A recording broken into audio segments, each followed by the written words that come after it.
So hello and welcome to blade learner. I am Sudhanshu and स्वागत है आप सभी का class 11th history chapter 2 writing and city life के एमसीक्यू सेशन के पहले वीडियो में।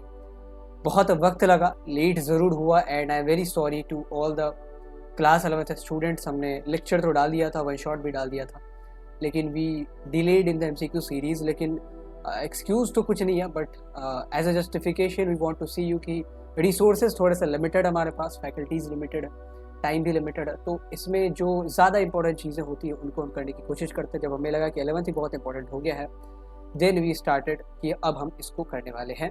एंड ट्रस्ट मी कि आपके जितनी भी क्वेरीज है कि सर हमारा सिलेबस टाइम पे कंप्लीट होगा या नहीं होगा, सर हमारे फलाने सब्जेक्ट, सर हमारे माइक्रो के टॉपिक्स छूटे हुए हैं या स्टैट्स के टॉपिक्स छूटे हुए हैं, पॉलिटिकल साइंस में कुछ नहीं पढ़ाई हुई है, we are going to cover जितना भी हमसे हो सकेगा। वी विल ट्राई कि हम सारा ही कंप्लीट कर सकें, ताकि आप जब टर्म 1 में जाएँ तो क्वेश्चन देख के या ऑप्शंस को देख के ऐसा ना दिमाग में आए कि आपने इन चीज़ों को इस प्लेटफॉर्म से ना पढ़ा है। तो यहाँ पे शुरुआत करते हैं राइटिंग एंड सिटी लाइफ के एमसीक्यूज़, पहले एमसीक्यू सेशन से। इसके वन शॉट लेक्चर का लिंक हमने डिस्क्रिप्शन बॉक्स में डाल दिया है। हालांकि आया तो बहुत पहले था, बट आज भी वो रेलेवेंट है, आज भी आप उसको देख सकते हैं। एंड जितनी भी चीज़, जितने भी कॉन्सेप्ट इस चैप्टर में है, सबको हमने उसमें डिस्कस किया है। बेसिकली जो चैप्टर है आपका वो मेसोपोटामियन सिविलाइजेशन पे। पहला जो चैप्टर था उसमें आपने देखा था human evolution, and this chapter is all about the Mesopotamian civilisation. जैसा आप क्लास 12 हिस्ट्री जब पढ़ेंगे, जब आप क्लास 12 में जाएंगे तो वहाँ पे भी हमने सारे कोर्सेज बना के रखे हैं। तो वहाँ पे आप हड़प्पन सिविलाइजेशन के बारे में पढ़ रहे होंगे, एंड यहाँ पे आपने पढ़ा था मेसोपोटामियंस के बारे में। तो Mesopotamians and Harappans both the civilisation were contemporary, and कौन ज़्यादा पुराना है वो अभी तक फिगर आउट नहीं हो पाया। लेकिन कहा जाता है कि मेसोपोटामिया अभी तक in the evidences that we have, अभी तक ये कह सकते हैं मेसोपोटामिया थोड़ा सा ज़्यादा पुराना है हड़प्पा से, क्योंकि हड़प्पा में तो खुदाई उतनी हुई भी नहीं है। इस चैप्टर में आगे चल के आप देखेंगे जितनी खुदाई मेसोपोटामिया के शहरों में हुई है, केवल 2 शहरों में, उरुक एंड उर में, उतनी खुदाई पूरे हड़प्पा सिविलाइजेशन के साइट्स को मिला के नहीं हुई है। तो ये सारी चीज़ें बहुत पहले से भी चल रही है एंड बहुत ज़्यादा पैसा लगाया गया है इनके एक्सकेवेशंस एंड ऑल में। तो मेसोपोटामिया के बारे में अभी तक पता है कि they were contemporary with the Egyptian civilisation, with the Harappan civilisation, and ये शायद बहुत पुराने भी हैं। कल को ये भी पता चल सकता है कि हड़प्पन सिविलाइजेशन शायद इससे भी पुराना था। एविडेंसेस जितने ज़्यादा हमारे पास मौजूद होंगे उतना ज़्यादा हम कंक्लूजन ड्रॉ कर सकते हैं। But for now we can say कि ऑल दीज 3 सिविलाइजेशन, चाहे वो इजिप्शियन हो, मेसोपोटामियंस हो and the Harappan civilisation, all the 3 were the contemporary for each other. Now शुरुआत करते हैं पहले सेशन की। आपने जो क्लास 12 का अगर एमसीक्यू सेशन कभी अटेंड किया होगा तो आपको पता होगा कि हम लोग क्या करते हैं, एक सेशन में 20 क्वेश्चंस करवाते हैं। There will be 20 questions in this session, and हम कोई ऐसा नहीं है कि सारे ही क्वेश्चंस वन लाइनर आपसे करवा देंगे या सारे ही questions choose the correct statement based करवा देंगे। हमने सारी ही कैटेगरीज के क्वेश्चंस को यहाँ पे इंक्लूड करा है, चाहे वो आइडेंटिफाई द कैरेक्टर हो, असर्शन रीजन हो, मैप बेस्ड हो, आपके सामने वन लाइनर एमसीक्यूज हो, फिर मैच द फॉलोइंग हो, choose the correct statement based हो, इमेज बेस्ड हो, इमेज बेस्ड बहुत इंपॉर्टेंट होता है, या excerpt based, source based, case based. तो सारे ही क्वेश्चंस को हमने इसमें इंक्लूड करा है। जो ये 20 क्वेश्चंस होते हैं उनमें लेवल 1 में तो हमारे पास 10 क्वेश्चंस होते हैं। इन 20 क्वेश्चंस इन टोटल में से लेवल 1 में हमारे पास 10 क्वेश्चन होंगे जो कि वन लाइनर एमसीक्यूज होंगे, जिनमें आपसे सिर्फ एक सेंटेंस या एक वर्ड में आपसे जवाब चुनने को कहा जाएगा। देन लेवल 2 में हमारे पास choose the correct statement based questions आते हैं, इमेज बेस्ड क्वेश्चंस आते हैं, मैच द फॉलोइंग वाले क्वेश्चंस आते हैं, छोटे छोटे एग्जर्व से भी हम लोग क्वेश्चन पूछ सकते हैं। लेवल 3 में हमारे पास assertion reason and high quality के असर्शन रीजन कोई, एंड आपको टेक्निक भी बताई जाएगी। जब हमने 12th का एमसीक्यू सेशन शुरू किया था तो हमने ये कोशिश करी थी कि हर एक वीडियो में असर्शन रीजन के क्वेश्चंस को सॉल्व करने की टेक्निक बताई जाए, क्योंकि आंसर्स तो आप कितना ही रट पाएंगे, जब तक आपको टेक्निक नहीं पता तब तक आप सॉल्व नहीं कर सकते। हाँ, ये हो सकता है कि आपने अगर आंसर्स को रटा है तो यू विल बी एबल, अगर वही क्वेश्चन आपके एग्जाम में आ गया तो, लेकिन डिफरेंट क्वेश्चन आ गए, then the approach, then the technique will help you. तो उसमें टेक्निक भी हम लोग सीखेंगे, क्वेश्चन भी सॉल्व करेंगे, एंड सोर्स बेस्ड क्वेश्चंस भी होंगे, केस बेस्ड क्वेश्चंस भी होंगे। तो here we have the level 1। शुरुआत करते हैं पहले क्वेश्चन से, लेवल 1 की। पहला क्वेश्चन बहुत ही बेसिक, ये जो 10 क्वेश्चंस होते हैं, मैं बेसिक से हम लोग एडवांस पे जाते हैं। पहले कुछ क्वेश्चन बहुत बेसिक होंगे, बहुत आसान होंगे, धीरे धीरे थोड़ा सा लेवल एडवांस होगा, लेवल 2 में और ज़्यादा एडवांस होगा, लेवल 3 में और थोड़ा सा ज़्यादा एडवांस होगा। So in the word Mesopotamia we have seen कि मेसोपोटामिया जो है 2 ग्रीक वर्ड से मिला है, 2 Greek words mesos and potamos से मिलकर बना है। तो इसमें पोटामस जो शब्द है इसका मतलब क्या है, what do we mean by the word potamos in the term Mesopotamia. Potamos का मतलब क्या पहाड़ है, क्या डेजर्ट है, क्या एनिमल है, क्या रिवर है। चूँकि बहुत सारे लोग जो हैं वो हिंदी मीडियम भी ऑप्ट करते हैं, सीबीएसई में भी, एंड अदर मीडियम में, चाहे एमपी बोर्ड की बात करें, यूपी बोर्ड की बात करें, बिहार बोर्ड की बात करें, तो वहाँ पे हिंदी माध्यम के विद्यार्थियों की संख्या थोड़ी सी ज़्यादा है। तो वी हैव डिसाइडेड कि हम इसको बाइलिंगुअल रिलीज करेंगे। क्वेश्चंस भी बाइलिंगुअल होंगे एंड ऑप्शंस भी बाइलिंगुअल होंगे। एक्सप्रेशन तो हिंदी अंग्रेजी दोनों में ही होता है। जो अंग्रेजी जानते हैं वो भी एक्सप्रेशन से समझ सकते हैं, जो हिंदी जानते हैं वो भी समझ सकते हैं। तो पोटैमस शब्द का अर्थ क्या है? बहुत आसान सा सवाल है। पोटैमस शब्द का अर्थ क्या होता है? नदी। बिकॉज वी हैव सीन कि पोटैमस मतलब नदी एंड मेसोपोटामिया मतलब Mizos plus पोटैमस, Mizos plus पोटैमस। And Mesopotamia के बारे में हम लोग इतना ज़्यादा क्यों इंटरेस्टेड पढ़ने को, इसको भी अभी जानेंगे कुछ क्वेश्चंस को सॉल्व करने के बाद। मीजोस प्लस पोटैमस, मीजोस का मतलब होता है मिडल, मतलब मध्य में, एंड पोटैमस मीन्स रिवर्स। तो Mesopotamia is a civilisation that flourished, मतलब जो फलता फूलता है दो नदियों के बीच, दजला और फरात। दजला और फरात, यूफ्रेट्स मतलब फरात, टिग्रिस मतलब दजला। तो दो नदियों के बीच की ये जो भूमि है, इस बीच पूरा सिविलाइजेशन फलता फूलता है, इसीलिए हम इसे मेसोपोटामिया कहते हैं। मतलब the civilisation, the population was living between two rivers, in the middle of two rivers. तो this was in the first question. उसके बाद हमारे पास सेकंड क्वेश्चन आता है। एंड आपसे दरख्वास्त है कि आप लोग चैट बॉक्स में, अगर प्रीमियर होते वक्त देख रहे हो तो चैट बॉक्स में तो अटेम्प्ट करें ही करें, कमेंट बॉक्स में भी आपको जवाब देना है, क्योंकि हम ये चाहते हैं, क्योंकि 11th वाले बच्चों से तो अभी तक हमने इंटरेक्ट किया नहीं है, तो वी वॉन्ट कि आप लोग की कमजोरी क्या है, आप लोग की स्ट्रेंथ क्या है। तो इन दैट वे आपके जो कमेंट्स है, अगर आप कमेंट बॉक्स में सिंपल ऐसा, जैसा क्वेश्चन नंबर सेकंड है तो उसका ऑप्शन ए हो गया, बी हो गया, सी हो गया, डी हो गया, तो ऐसा 2A 2B 2C करके आप लोग आंसर दे सकते हैं। एंड अगर आपका आंसर सही होगा then you will receive a heart, अगर आपका आंसर गलत है तो भी आपको हर्ट मिलेगा, बट विद एक्सप्लेनेशन। आपको एक्सप्लेनेशन भी मिलेगा, आपको एलैबोरेशन भी मिलेगा कि भाई यहाँ पे ये सही होगा। And thank you for your effort, आपने बहुत अच्छा अटेम्प्ट किया है। And it is important to attempt. Class 12th के भी बच्चों को हम यही कहते हैं कि जितने भी फैकल्टीज़ है हमारी, वो ये चाहते हैं कि आप जितना ज़्यादा अटेम्प्ट करेंगे उतनी ज़्यादा आपकी एक्यूरेसी बढ़ेगी। क्योंकि आप खुद ही सोचें, अगर कोई बच्चा अटेम्प्ट नहीं कर रहा, केवल क्वेश्चंस के आंसर्स जानने में उत्सुक है, तो वो रटने की कोशिश कर रहा है। अगर आप अटेम्प्ट करते हैं ना, तो आप फोकस्ड होकर लेक्चर देखते हैं कि कहाँ पे क्या गलती करी हमने। तो in this way you learn multiple concept, आप बहुत सारे कॉन्सेप्ट को सीखते हैं, इसीलिए ज़रूरी है कि आप अटेम्प्ट करें। तो second question is Mesopotamia refers to the land between river Tigris and Mesopotamia, दजला नदी और डैश नदी, ये भी कोई नदी का नाम होगा, कि बीच की भूमि को संदर्भित करता है, मतलब रेफर करता है। क्या नील नदी और टिग्रिस नदी के बीच के लैंड को रेफर करता है? क्या राइन नदी और टिग्रिस नदी के बीच के लैंड को रेफर करता है? क्या अमू दरिया या टिग्रिस के बीच के लैंड को, या फरात यानी कि यूफ्रेट्स और टिग्रिस के बीच के लैंड को मेसोपोटामिया कहते हैं? बहुत आसान सा सवाल, लेकिन इसके साथ आपको ये भी बताना, दो क्वेश्चन इसके साथ और भी आपको बताना है। अमू दरिया जो है इंडियन सब कॉन्टिनेंट में एक देश से होके गुजरता है। इंडियन सब कॉन्टिनेंट में जितने भी देश है उनमें अमू दरिया एक देश से होके गुजरता है। आपको बताना है कि किस देश से होके गुजरता है, एंड अमू दरिया को अंग्रेजी में क्या कहते हैं। इसी तरह आपको ये भी बताना है। एंड ये जो एडिशनल क्वेश्चंस है वो मैं आपसे इसलिए पूछता हूँ ताकि आप ना अपना पर्सपेक्टिव ब्रॉड कर सकें। सिलेबस तो है ही है, उसके अलावा आप जितना ज़्यादा और भी एडिशनल इन्फॉर्मेशन जानेंगे उतना ज़्यादा आप प्रोफिशिएंट बनेंगे, उतना ज़्यादा आप बढ़िया होंगे। एंड अमू दरिया का अंग्रेजी नाम भी बताना है, ये भी बताना है कि इंडियन सब कॉन्टिनेंट में जो ये अमू दरिया रिवर है, ये जो रिवर है वो किस देश से होकर गुजरती है। एंड आपको ये भी बताना है कि रिवर राइन, अगर आपने हमारे लेक्चर्स को पढ़ा है तो रिवर राइन का जिक्र बहुत बड़ा है।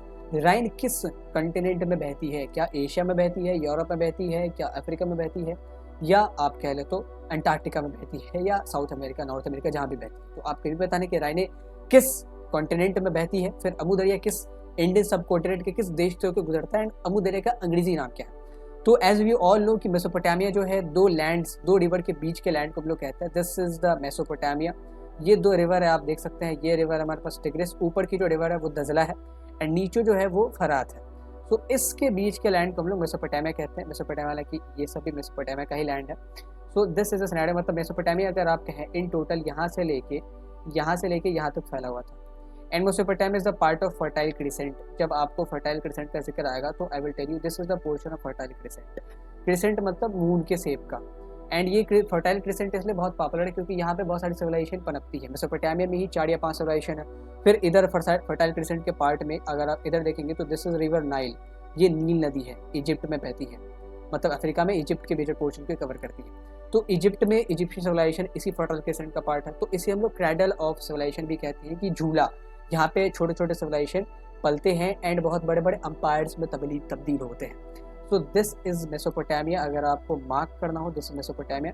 मेसोपोटामिया इज, आप कह ले तो अभी मॉडर्न डेज में टर्की में कुछ पार्ट्स हैं मेसोपोटामिया के, टर्की में कुछ पार्ट्स हैं, सीरिया में कुछ पार्ट्स हैं, एंड सबसे ज़्यादा पार्ट है इराक में, इसीलिए मेसोपोटामिया को बहुत सारे लोग ये मानते हैं कि इराक में पड़ता है, कि इराक के अलावा ये टर्की, सीरिया, जैसे ये जो इलाका है ये पूरा हमारा इराक का इलाका है, फिर थोड़ा सा इलाका आपका सीरिया का पड़ेगा, देन ये टर्की का इलाका पड़ेगा इधर, एंड छोटा सा इलाका हमारा कुवैत का भी पड़ता है। So the land of Mesopotamia is spread between these 4 countries, Turkey, Syria, Iraq and Kuwait. इसके अलावा किसी भी कंट्रीज में ये जो टेरिटरी है मेसोपोटामियन सिविलाइजेशन की वो नहीं टच करती है, चाहे वो सऊदी अरेबिया हो, यूएई हो, लेबनान हो, इसराइल हो, पैलेस्टीन हो, आपको इन सब देशों में मेसोपोटामियन सिविलाइजेशन के बारे में लैंड, मेसोपोटामियन टेरिटरीज के लैंड नहीं मिलेंगे। So this is the scenario, मतलब 2 रिवर्स हैं, एक हमारे पास टिग्रिस हो गया, दिस इज तजला नदी, एंड एक यूफ्रेट्स हो गया, दोनों ही जो है ये पर्शियन गल्फ, फारस की खाड़ी है, इनमें गिरती है, एंड इसी के बीच की भूमि को हम लोग मेसोपोटामिया कहते हैं। यहाँ पे बड़ी बड़ी जो सिटीज़ है, चाहे वो बेबीलोन हो, उरुक हो, उर हो, या आप कह लो तो मारी हो, निनेवा हो, सारी सिटीज़ इनके आसपास बनाई गई थी। So this is basically the geography, basic geography, ये तो बेसिक जियोग्राफी। इसके अलावा नॉर्थ ईस्टर्न पोर्शन में बहुत सारे छोटे छोटे माउंटेन्स है, यहाँ पे नॉर्थ में आप देखेंगे तो छोटे छोटे मतलब ऊंचे घास के मैदान है जहाँ पे पशुचारण वगैरह होता था, फिर बहुत सारे छोटे छोटे झरने भी हैं जिनमें इरिगेशंस वगैरह होते थे, या बहुत सारे फ्रूट्स के प्लांट्स होते थे, खजूर के पाम ग्रोव्स लगाए जाते थे। So this was all in the second question. तीसरा क्वेश्चन ये है कि the first known language in the Mesopotamia land was, कि ये जो भूमि हमने देखी मेसोपोटामिया की टिग्रिस एंड यूफ्रेट्स के बीच की, इसमें सबसे पहली भाषा कौन सी बोली गई थी? क्या एरेमियाक बोली गई थी, इब्रानी जिसे कहते हैं? क्या सुमेरियन बोली गई थी, सुमेरी? क्या अकेडियन बोली गई थी, अकेडी? या क्यूनिफॉर्म लैंग्वेज बोली गई थी जिसको हिंदी में कीलाकार कहते हैं? तो first known language in the Mesopotamian land was, की मेसोपोटामिया की भूमि में सबसे पहली लैंग्वेज कौन सी बोली गई थी? सो वी ऑल नो कि मेसोपोटामिया में बहुत सारे सिविलाइजेशन आते हैं। सबसे पहला सिविलाइजेशन कौन सा था? Sumerian civilisation. टाइमलाइन आपको जैसे से आगे के लिए, टाइमलाइन आप कोई रिजिड कह नहीं सकते कि देखिए सुमेरियन जो है 5000 BC से शुरू होकर 3000 BC तक या 2400 BC तक खत्म हो जाता है, क्योंकि 2400 BC तक भले ही सुमेरियंस के बाद एकेडियंस ने पूरी की पूरी मेसोपोटामिया को अपने कब्जे में कर लिया था, लेकिन फिर भी सुमेरियन सिविलाइजेशन एग्जिस्ट करता था मेसोपोटामिया में। तो ओवरऑल अगर आपको टाइमलाइन बताना हो तो वो आपको आगे बता दिया जाएगा, लेकिन यहाँ पे आप केवल वो समझे। टाइमलाइन आपके दिमाग में आपसे कभी भी सवाल पूछा नहीं जाएगा एग्जाम में, क्योंकि टाइमलाइन को लेकर बहुत सारे कन्फ्यूजन होते हैं। जैसे आप सुमेरियन के बाद अकेडियन आए, एंड अकेडियन, सुमेरियन तो एक सभ्यता थी, अकेडियन बहुत ज़्यादा ही टेरिटरीज को वास्ट करता है, बहुत ज़्यादा फैलाता है टेरिटरीज को, एंड इसीलिए इनको दुनिया का सबसे पहला अंपायर कहा जाता है। Akkadian was the first umpire of the world. उसके बाद अकेडियन के बाद आएंगे बेबीलोनियन, फिर धीरे धीरे इनकी सत्ता कमज़ोर होती है तो बेबीलोनियन आएंगे। बेबीलोनिया जो है एक सिटी थी, आपने देखा था पिछले मैप में। फिर बेबीलोनियंस के बाद आएंगे एसीरियंस, एसीरियंस से फिर लड़ाई करेंगे, एंड बेबीलोनियंस अभी गए नहीं है। ऐसा नहीं कि अकेडियंस के बाद जब बेबीलोनियन ने सत्ता स्थापित की तो सारे अकेडियंस चले गए थे, वो कहीं ना कहीं फंक्शन कर रहे थे। ऐसे ही जब बेबीलोनियंस के बाद एसीरियंस आते हैं तो ऐसा नहीं कि बेबीलोनियन पूरे चले गए थे, वो थे, एंड फिर एसीरियंस को हटा के एक नई सिविलाइजेशन आएगी जिसको हम लोग कहते हैं नियो बेबीलोनियन सिविलाइजेशन। तो that was a last civilisation, neo Babylonian civilisation, that was the last civilisation of this Mesopotamian territory. सबसे पहले सुमेरियन थी, तो सबसे पहली लैंग्वेज भी सुमेरी होगी, उसके बाद अकेडियंस आई होगी, देन धीरे धीरे हमारे पास जो हिब्रू लैंग्वेज है वो आता है, एरेमियाक भी आता है, बेबीलोनियंस की अपनी लैंग्वेज थी, असीरियंस की अपनी लैंग्वेज थी।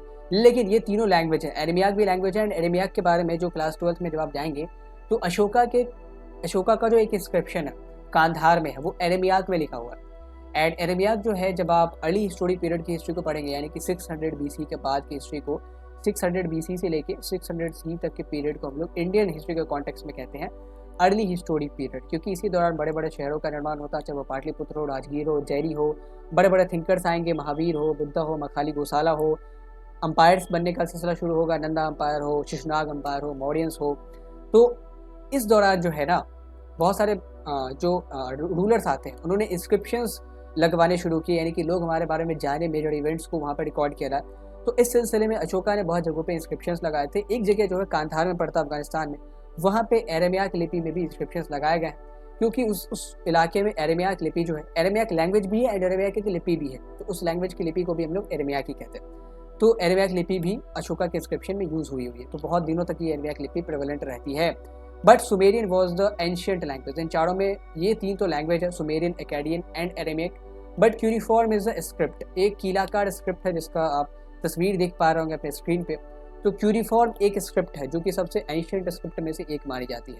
जो सुमेरियन है, जो अकेडियन है, वो सारी लैंग्वेज क्यूनिफॉर्म स्क्रिप्ट में लिखी जाती थी। आगे आपने वन शॉट लेक्चर में पढ़ा भी होगा, आगे इसके ऊपर बहुत सारी हमारी MCQs क्वेश्चंस भी आने वाली हैं।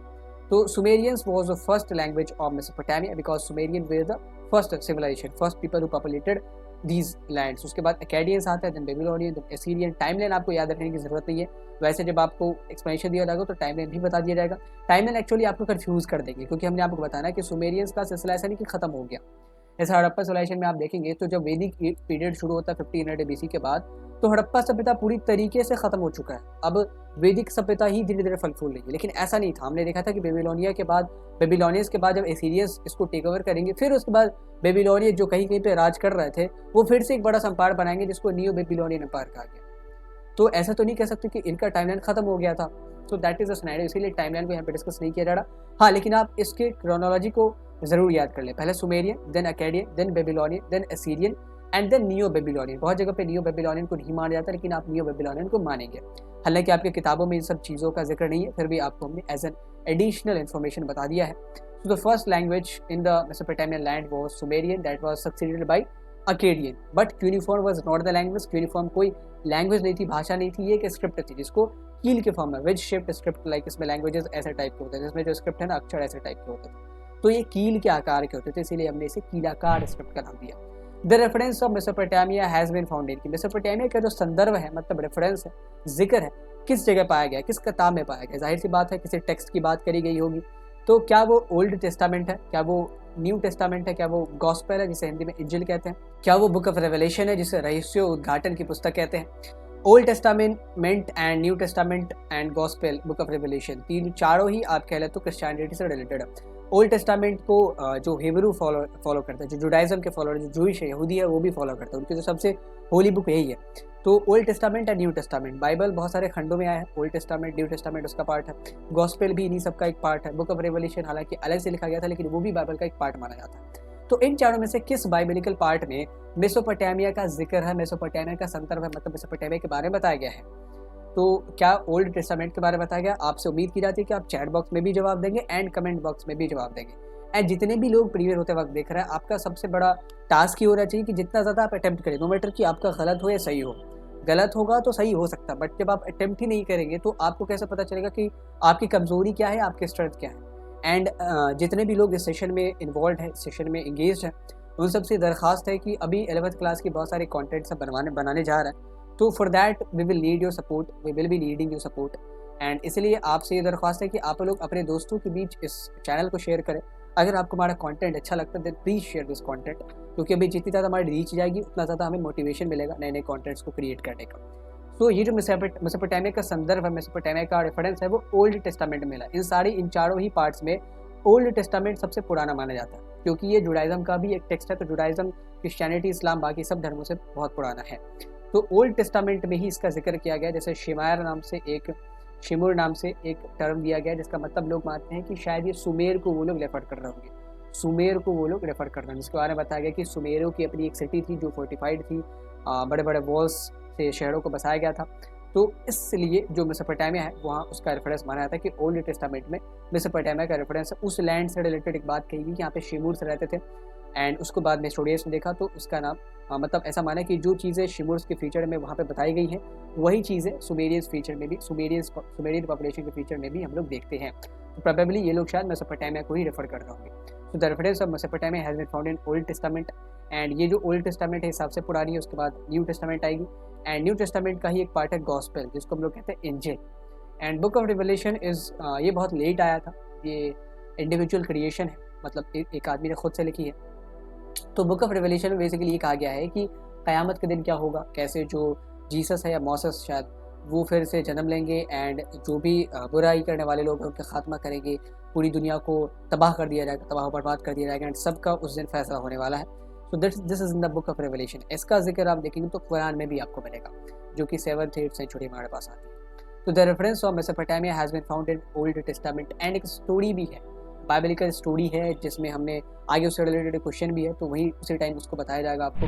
According to the Bible, when flood was about to destroy all life on earth, then God chose to ensure life on earth। कि जब बाढ़ पूरी तरीके से धरती को नष्ट कर देने वाला था तब भगवान ने किसको चुना था धरती पे सर्वाइवल को इंश्योर करने के लिए, पृथ्वी पे जीवन को सुनिश्चित करने के लिए? क्या उस आदमी का नाम जीसस था? क्या वो डेविड थे? क्या वो अब्राहम थे? क्या वो नोआ थे? क्या वो जीसस थे यानी कि यीशु? क्या वो डेविड थे? क्या वो अब्राहम थे? क्या वो नोआ थे? अगर आपने प्रॉफिट्स के बारे में थोड़ा भी समझा होगा, अगर आपने हमारे सेंट्रल इस्लामिक लैंड्स या भक्तिज़म एंड सूफिज़म के बारे में, सूफिज़म के लेक्चर को देखा होगा, तो वी नो कि प्रॉफिट्स मतलब मैसेंजर ऑफ गॉड, जो कि ऊपर से परमेश्वर का संदेश लेके आते हैं।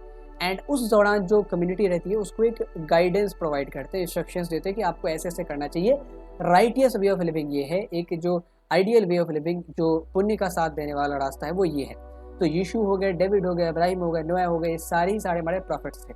चाहे मोहम्मद हो गए, इब्राहिम हो गए, याकूब हो गए, इसराइल हो गए, सारे ही कौन है? प्रॉफिट हैं।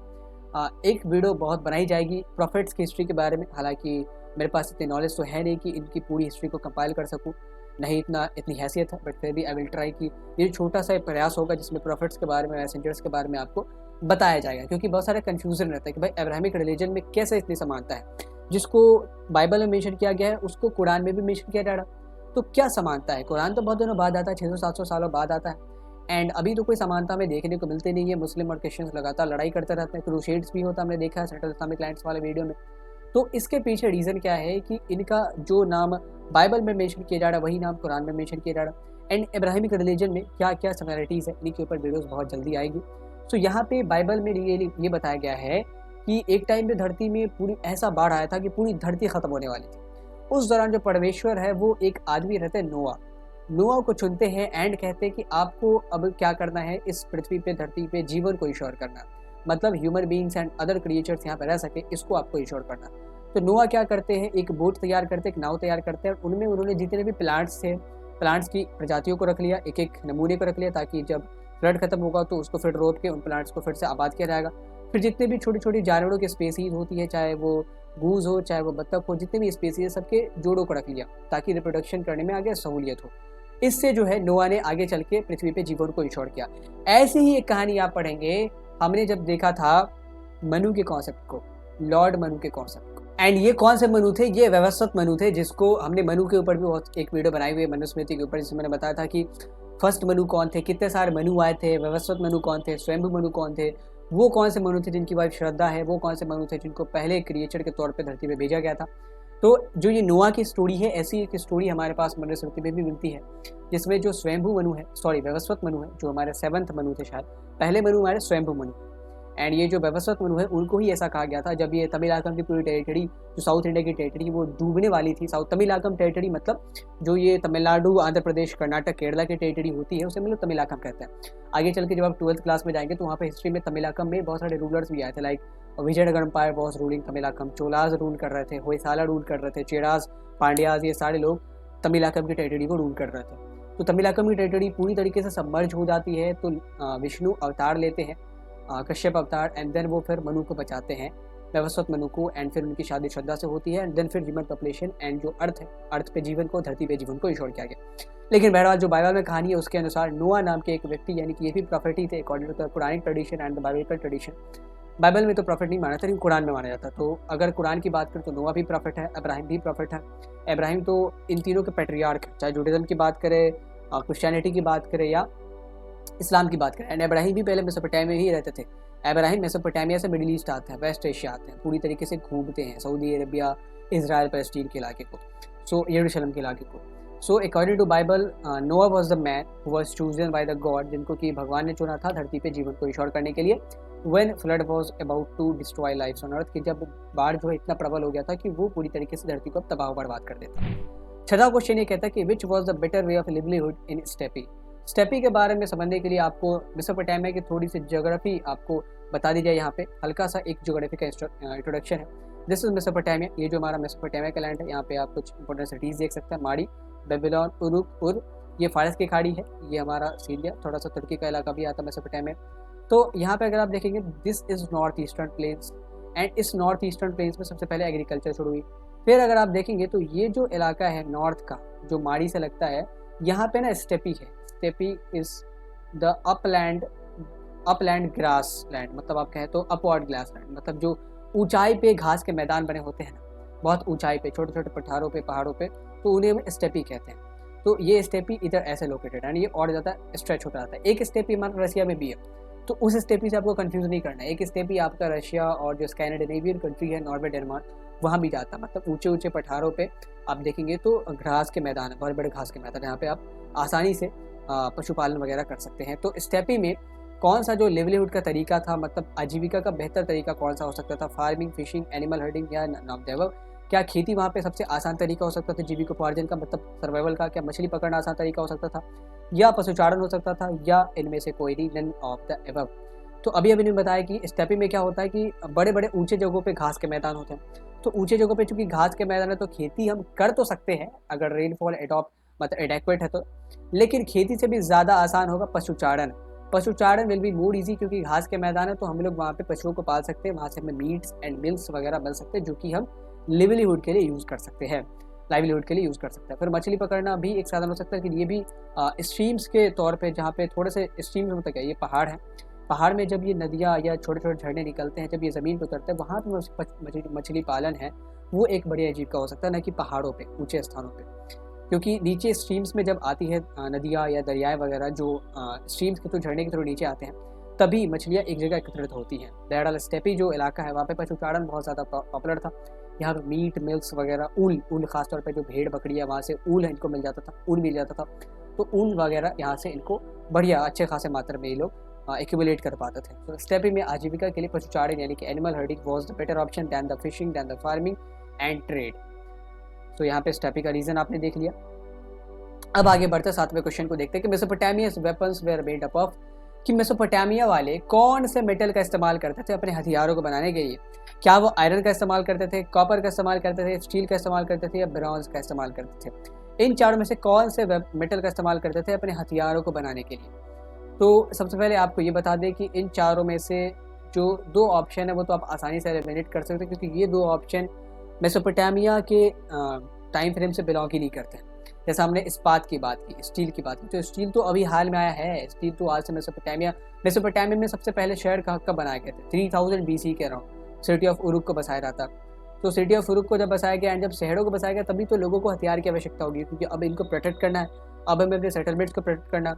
तो हथियारों की आवश्यकता अगर 3000 साल पहले पड़ रही है, तो इस्पात और लोहा तो कहीं से भी नहीं हो सकते ऑप्शन में, क्योंकि लोहा तो हमारे पास 1000 BC के बाद आता है, 1200 BC के बाद आता है। कहाँ 3000 BC से उरुक एंड उर की सिटी, माड़ी की सिटी, बेबीलोन की सिटी बसाई जा रही है।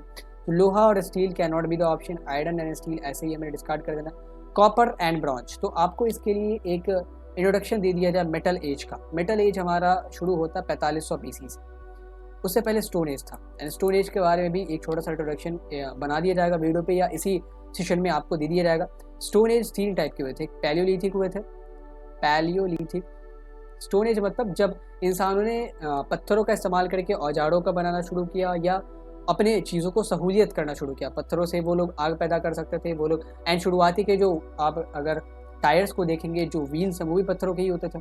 तो पैलियोलिथिक सबसे पहला हमारे पास एज है। देन हमारे पास आता है मीजोलिथिक, मतलब जो मिडिल एज है, middle stone age, mesolithic, and उसके बाद हमारा आता है नियोलिथिक।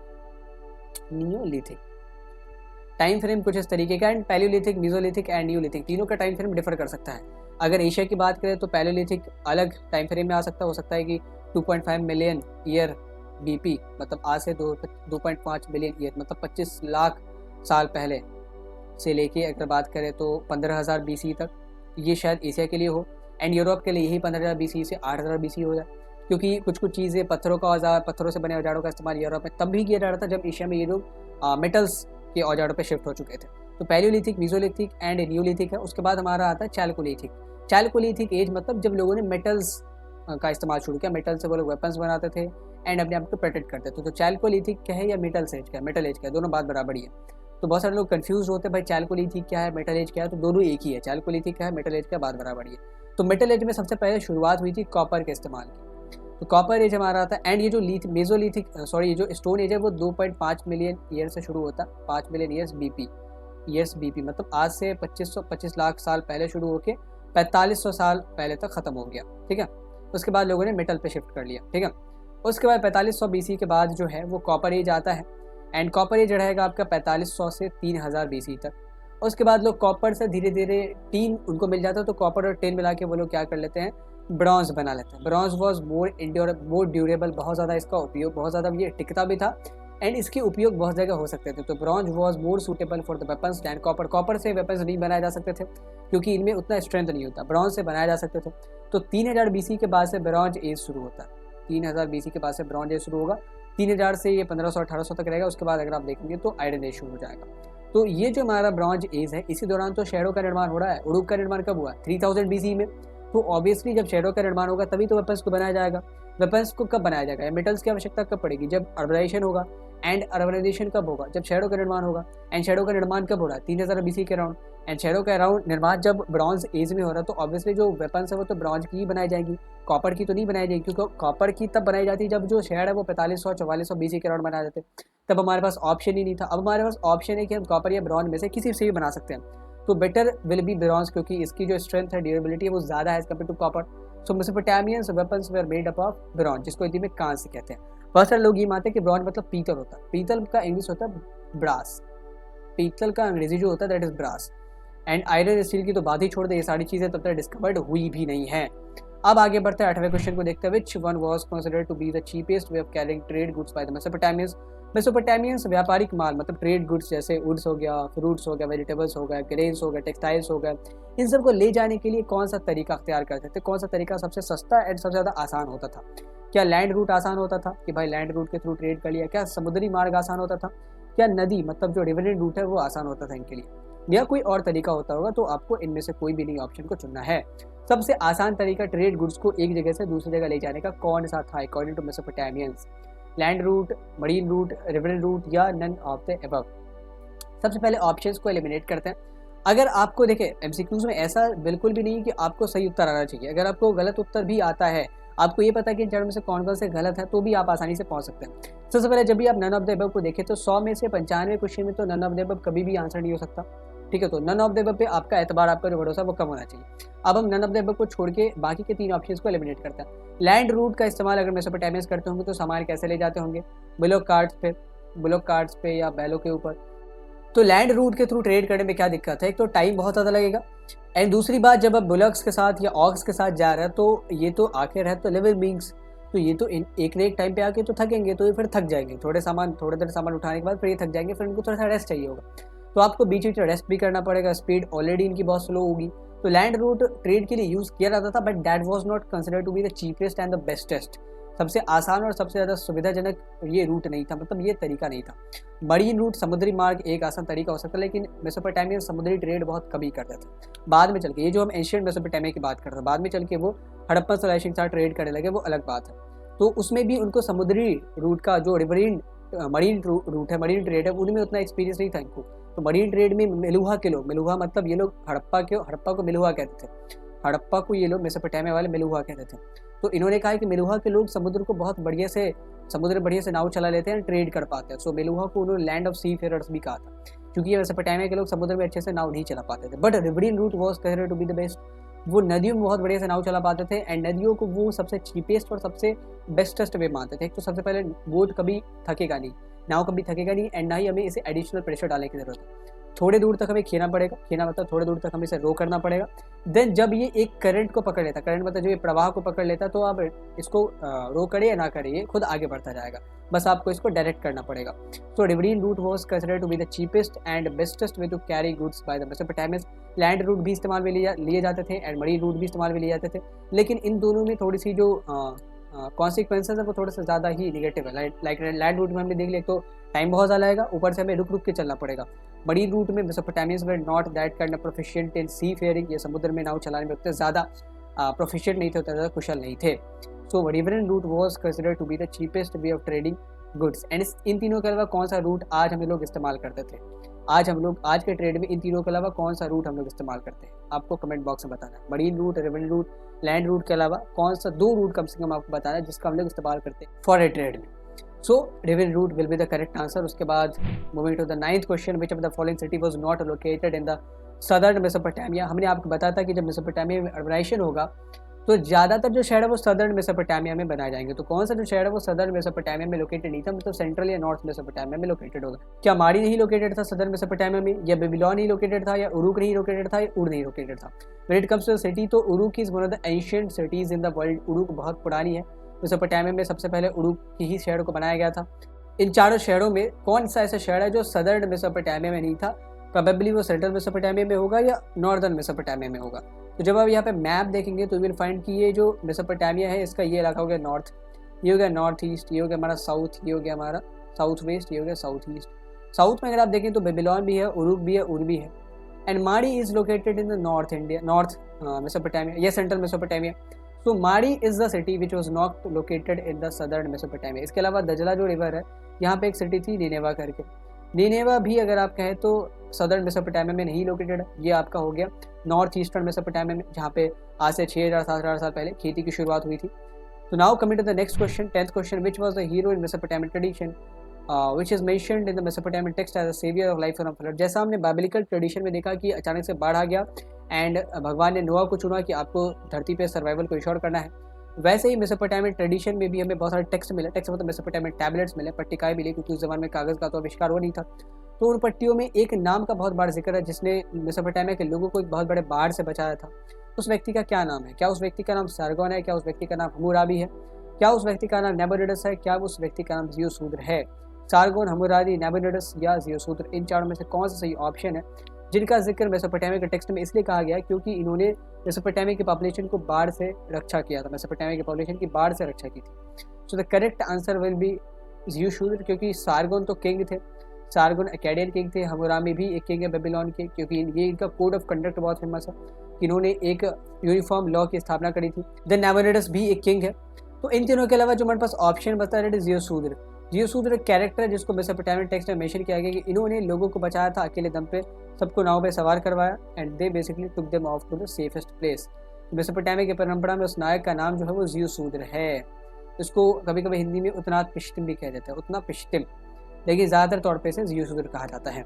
होप कि आपने लेवल 1 के सारे क्वेश्चंस को अटेम्प्ट किया होगा। यहाँ पे हमारे पास लेवल 1 खत्म होता है। अब हम लोग लेवल 2 को देखेंगे। वहाँ पे आपसे दरखास्त है कि सारे क्वेश्चंस को chat box and comment box दोनों ही जगह पर अटेम्प्ट करें and do recommend us with in your friends and with in your peers की लोगों को आप बताएं कि ये चैनल है एंड हम लोग क्या क्रिएट कर रहे हैं, बिकॉज ये जब आपको फ़ायदा दे रही है तो सामने वाले को भी फ़ायदा देगी। And don't be in this competition track, आपको कोलैबोरेट करना है अपने पीयर्स के साथ, अपने दोस्तों के साथ, कम्पीट नहीं करना कभी। सो ये जो मेसोपोटामियन टेक्स्ट है उसमें ज़ियोसूद्र को लेके बात कही गई कि इन्होंने लोगों को बचाया था नाव पे सवार करवा के। So now starting with the level 2। अब लेवल 2 से शुरुआत करते हैं, स्तर 2 से शुरुआत करते हैं। यहाँ पे हमारे सामने choose the correct statement based questions होंगे एंड जो बड़ी में होने के बाद देख रहे हैं फॉर देम आपसे दरख्वास्त है, क्योंकि हम MCQ सीरीज में एक्सप्लेनेशन भी ऐड करते हैं तो लेंथ जो है थोड़ी सी लंबी हो जाती है। For that you have to, अगर आप कंफर्टेबल है तो आप 1.5x या 1.25x पे वीडियो देख सकते हैं ताकि जल्द से जल्द आपका जो वीडियो वो कंप्लीट हो जाए। इससे क्या होगा कि आप बीच में वीडियो नहीं छोड़ेंगे। आप एक्सप्लेनेशन भी जानना चाहते हैं, MCQ भी देखना चाहते हैं, लेकिन टाइम कम है तो आप इसको स्पीड में देख सकते हैं। अगर कोई ज़्यादा ही कंफर्टेबल है तो वो 1.75x पे ही देख सकता है। And when I was in your age तो मैं 2x पे देखता था, जब मुझे रिवाइज करना होता था क्लास 7th में 12th में, तो I use to watch in 2x। तो अगर कोई 2x में भी देखना चाहता तो they can watch it in 2x2 and वही सही होगा, ना केवल मेरी वीडियो को बल्कि यूट्यूब पे भी जितनी वीडियोस हैं उनको अब टाइम बचाने पर फोकस रखें, क्योंकि time is most important then any bullions. जितने भी बुलियंस, जितने भी स्टोन्स या करेंसीज हैं, सब में सबसे ज़्यादा इंपॉर्टेंट है टाइम। तो टाइम बचाने के छोटे छोटे हैक्स हैं, तो ऐसे आप यूज़ कर सकते हैं। जो भी वीडियो आप काम की देखते हैं उनमें आप 1.5x या 1.75x 2x पे देख सकते हैं। हाँ, लेकिन आप कुछ मूवी वगैरह देखते हैं तो वहाँ पे ये ट्रिक काम ही है, क्योंकि वहाँ पे तो थोड़ा फील लेके हमें देखना होता है। बहरहाल शुरुआत करते हैं लेवल 2 की। लेवल 2 में हमारे सामने 11वां क्वेश्चन है, that is choose the correct statement based question कि यहाँ पे अर्बनाइजेशन के रिगार्डिंग अर्बनाइजेशन की तरफ से कौन सा जो कथन है वो सही नहीं है, मतलब शहरीकरण से संबंधित कौन सा कथन। यहाँ पे 3 या 4 कथन दिए जाएंगे, आपको चुनना है कि कौन सा कथन सही नहीं है। पहला कथन, the urban centres are no more self sufficient as villages, की शहरी केंद्र जो है वो गाँव की तरह आत्मनिर्भर नहीं होते हैं।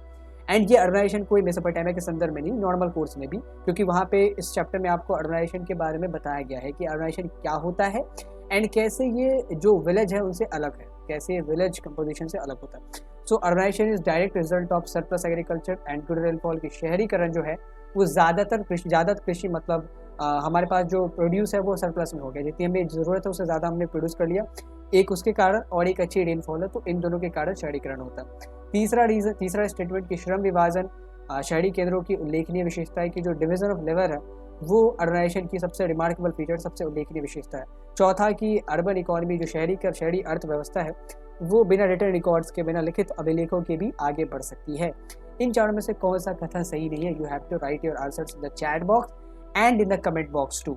आप ऐसे लिख सकते हैं 11 का ए, 11 का बी, 11 का सी। तो यहाँ पे ऑप्शन में पहला दिया हुआ है, ए में है 1 और 2, यानी कि पहला और दूसरा स्टेटमेंट, ये दोनों गलत है। फिर बी में है केवल दूसरा, यानी कि केवल दूसरा स्टेटमेंट ही गलत है। फिर सी में है दूसरा और चौथा दोनों ही गलत है। फिर डी में है दूसरा और तीसरा दोनों ही गलत है। Again don't forget to write your answers in the comment box that we can check the answers that were given by you. तो एड्स जितने भी लोग देख रहे हैं उन सब से दरख्वास्त है कि आप इसको अटेम्प्ट ज़रूर करें, क्योंकि जब तक आप अटेम्प्ट नहीं करेंगे तब तक हमें पता नहीं चल पाएगा कि आपकी परफॉर्मेंस कैसी है। And we want to build a personal interaction with you all people, क्योंकि जब आप 12th क्लास में देखेंगे तो सबके साथ हमारा एक पर्सनल बॉन्ड बन चुका है, ओनली बिकॉज कि उन्होंने अटेम्प्ट किया, वन शॉट में भी, एमसीक्यूज में भी लोगों इंटरेक्ट किया हमसे। Then we get to know about कि अच्छा ये स्टूडेंट ऐसा है, इससे हमें ऐसे ट्रीट करना है, इनकी ये कमजोरी है, इनकी स्ट्रेंथ है। तो उस हिसाब से हम उनको गाइड करते हैं पर्सनली भी ऑन द चैट बॉक्स और यहाँ पे कमेंट बॉक्स में भी। सो दिस इज सिनेरियो, आपको क्वेश्चन अटेम्प्ट करना comment box and chat box में भी। सबसे पहले जब हम choose the correct statement based question करते हैं तो उसमें हमें एक एक करके स्टेटमेंट्स को देखना है, उनकी सत्यता की जांच करनी है एंड ऑप्शंस को एलिमिनेट करते जाना। सबसे पहला जो स्टेटमेंट है that is the urban centres are no more self sufficient as villages, कि शहरी केंद्र गाँव की तरह आत्मनिर्भर नहीं है। आत्मनिर्भर मतलब ऐसा नहीं कि गाँव में जितनी भी चीज़ लोगों को चाहिए सारी चीज़ वो लोग खुद ही प्रोड्यूस कर रहे हैं। ग्रेन्स चाहिए, अनाज चाहिए, खुद ही उनके पास है। कपड़े चाहिए, खुद ही प्रोड्यूस कर ले रहे हैं।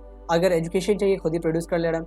तो विलेजेस में सेल्फ सफिशिएंसी होती है। आज के ज़माने में भी जब आप विलेजेस में जाएंगे तो उनको बाहर से कुछ चीज़ें मंगाने की ज़रूरत नहीं होती है। जो भी चीज़ चाहिए वो अभी लोग कर लेते हैं, लेकिन अभी चूँकि ग्लोबलाइजेशन हुआ है एंड लोगों की नीड्स बढ़ी है तो अब लोगों को एक दूसरे से इंटरेक्ट करने की ज़रूरत पड़ती है। गाँव को लगातार शहरों से कॉन्टैक्ट बनाना पड़ता है, एक गाँव को दूसरे गाँव से भी कॉन्टैक्ट बनाना पड़ता है।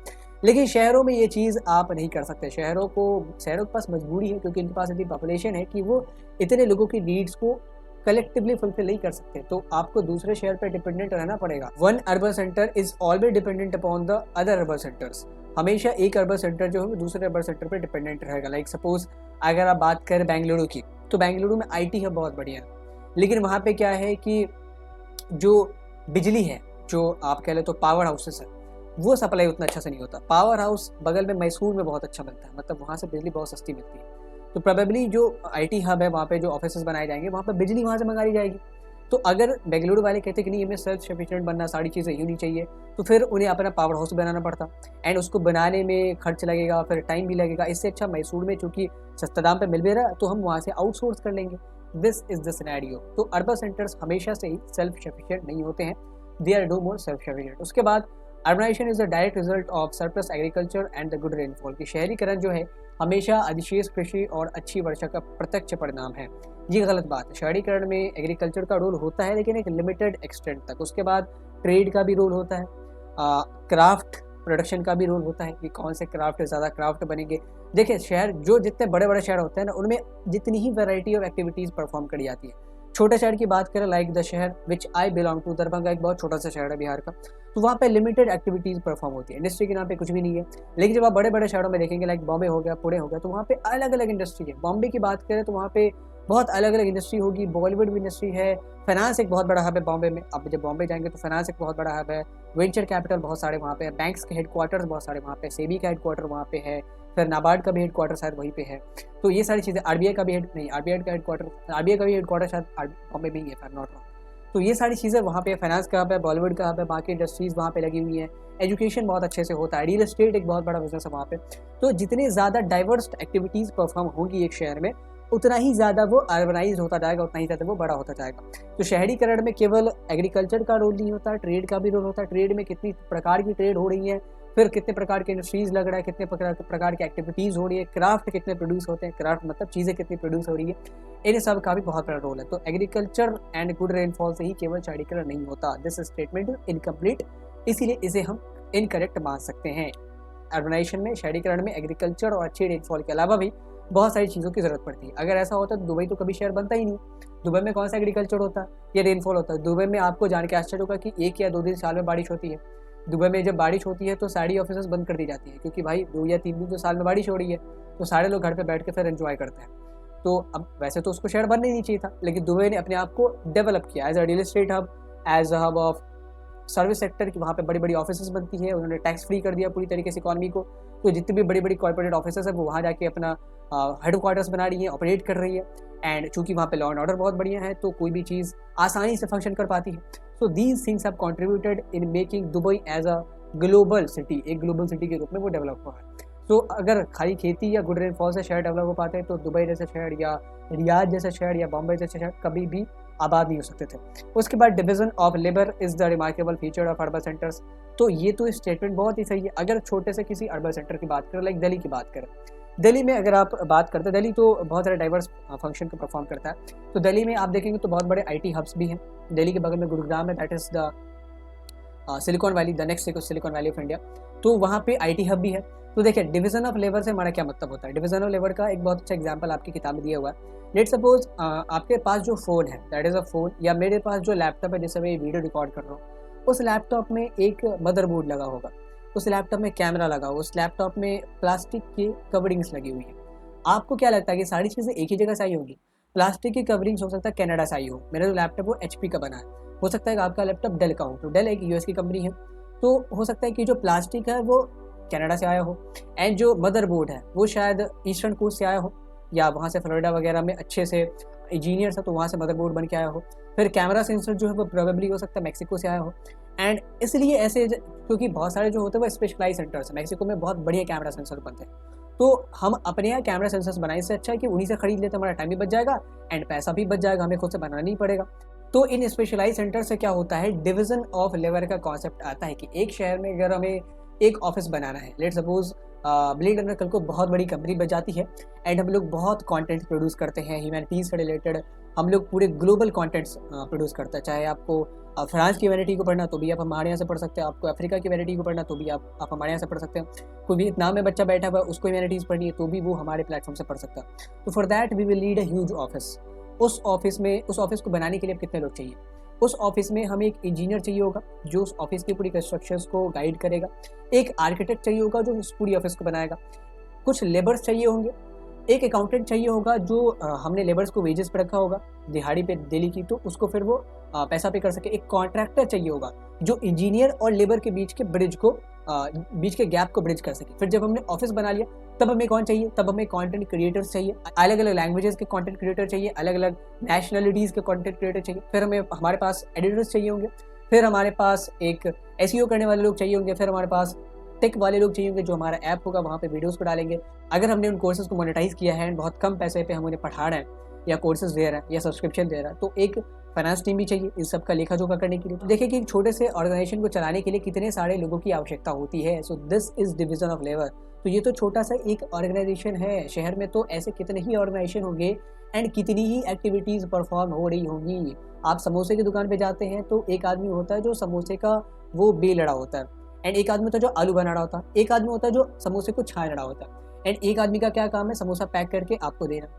दूसरे आदमी का हो सकता है काम क्या हो कि जो बर्तन जिसमें लोगों ने खाया उसको धोना। तो दीज आर, एक छोटे से होटल में आप देखिए कि डिवीजन ऑफ लेबर कैसे परफॉर्म किया जा रहा है। तो शहरों में तो आप छोड़ ही दें, शहरों में कितने क्राफ्ट प्रोड्यूस होते हैं, कितने ही बिल्डिंग्स बनाए जाते हैं। तो division of labour is the essential feature of urbanisation की अगर डिवीजन ऑफ लेबर नहीं है वहाँ पे।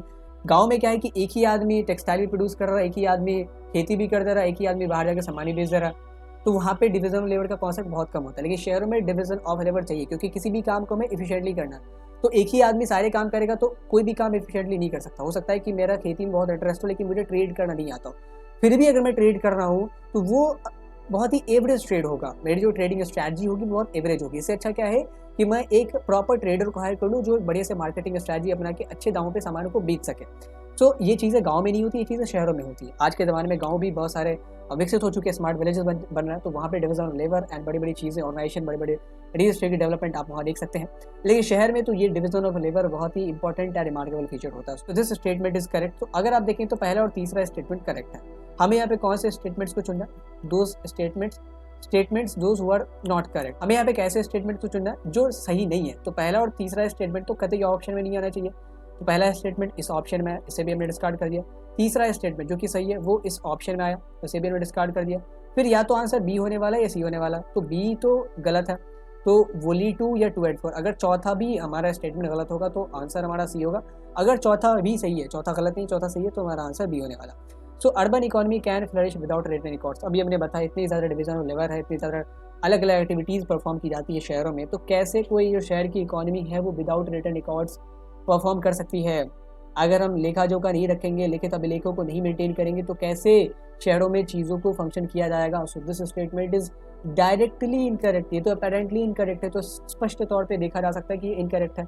आप खुद ही सोचिए कि एक छोटा सा समोसा का दुकान नहीं चल सकता विदाउट रिटर्न रिकॉर्ड्स, तो बड़ा शहर कैसे चल पाएगा, छोटा सा शहर भी कैसे चल पाएगा जहाँ पे 25 दुकानें हैं। So the second and fourth statements are not correct, इसीलिए the correct option will be option C. हमारा जो आंसर है वो ऑप्शन सी होगा, यानी कि दूसरा और चौथा स्टेटमेंट गलत है कि अर्बनाइजेशन जो है वो एग्रीकल्चरल सरप्लस और गुड रेनफॉल के अलावा भी बहुत सारे फैक्टर्स पर डिपेंड करती है। एंड अर्बन इकोनॉमी कभी भी विदाउट रिटर्न रिकॉर्ड्स परफॉर्म नहीं कर सकती, फंक्शन नहीं कर सकती, फ्लरिश नहीं कर सकती। Now moving to the next question we have, यहाँ पे आपसे पूछा जा रहा है which of the following statement regarding the geography of Mesopotamia. आपको सबसे पहले कीवर्ड हाईलाइट करना पड़े, किसके बारे में पूछा गया, जियोग्राफी। अब कुछ कथन आपके सामने दिए जाएंगे। एग्रीकल्चर नॉर्थ ईस्ट रीजन में शुरू हुआ 6000-7000 साल पहले, and in the east tributaries of Euphrates, मतलब जो पूर्वी दिशा में यूफ्रेट्स यानी कि फरात नदी की जो सहायक नदियां हैं, छोटी छोटी ट्रिब्यूटरीज हैं, वो एक रास्ता बना के देती है कि आप ईरान के माउंटेन्स में जा सकते हो आसानी से। देन थर्ड स्टेटमेंट इज कि the region of Mesopotamia is stretched to the Saudi Arabia in the south, की दक्षिण में वो सऊदी अरेबिया तक फैला हुआ है। तो इन तीनों में से कौन सा स्टेटमेंट सही है? तो क्या केवल पहला स्टेटमेंट सही है, पहला दूसरा दोनों सही है, पहला तीसरा दोनों सही है, दूसरा तीसरा दोनों सही है? वही करना। पहले इस 11th क्वेश्चन में हमने टाइम इसलिए लगाया था क्योंकि आपको टेक्निक बताई था कैसे कैसे आप स्टेटमेंट्स को एलिमिनेट करते हैं एंड उसके साथ साथ ऑप्शंस को भी हटाते जाते हैं। तो ऐसे ही आपको इस क्वेश्चन को भी अटेम्प्ट करना, एक एक करके स्टेटमेंट्स को पढ़ें एंड ऑप्शंस को एलिमिनेट करते जाएं। यहाँ पे पहला जो स्टेटमेंट है that is agriculture begin in north eastern region of Mesopotamia in around 6000 to 7000 BC, वो एकदम सही है। ये जो आप देख रहे हैं ये हमारे पास फरात नदी है, ये दजला नदी है, and this is north eastern region, यहीं पे एग्रीकल्चर शुरू होता है। This statement is correct. इसके अलावा दूसरा स्टेटमेंट इज कि इन द ईस्ट, पूर्व में यूफ्रेट्स की जो सहायक नदियां हैं वो हमें ईरान के माउंटेन्स में जाने का रास्ता देती है। तो अगर आप देखेंगे तो यूफ्रेट्स नीचे पड़ता है, यूफ्रेट्स यहाँ पे पड़ता है, तो यूफ्रेट्स से अगर हमें ईरान जाना है तो दैट इज नॉट पॉसिबल। दजला नदी की सहायक नदियां जो है वो हमें ईरान, क्योंकि यहाँ है, दिस इज ईरान, तो अगर हमें ईरान जाना है तो दजला की जो ट्रिब्यूटरीज है वो काम आएंगी, ना कि यूफ्रेट्स की।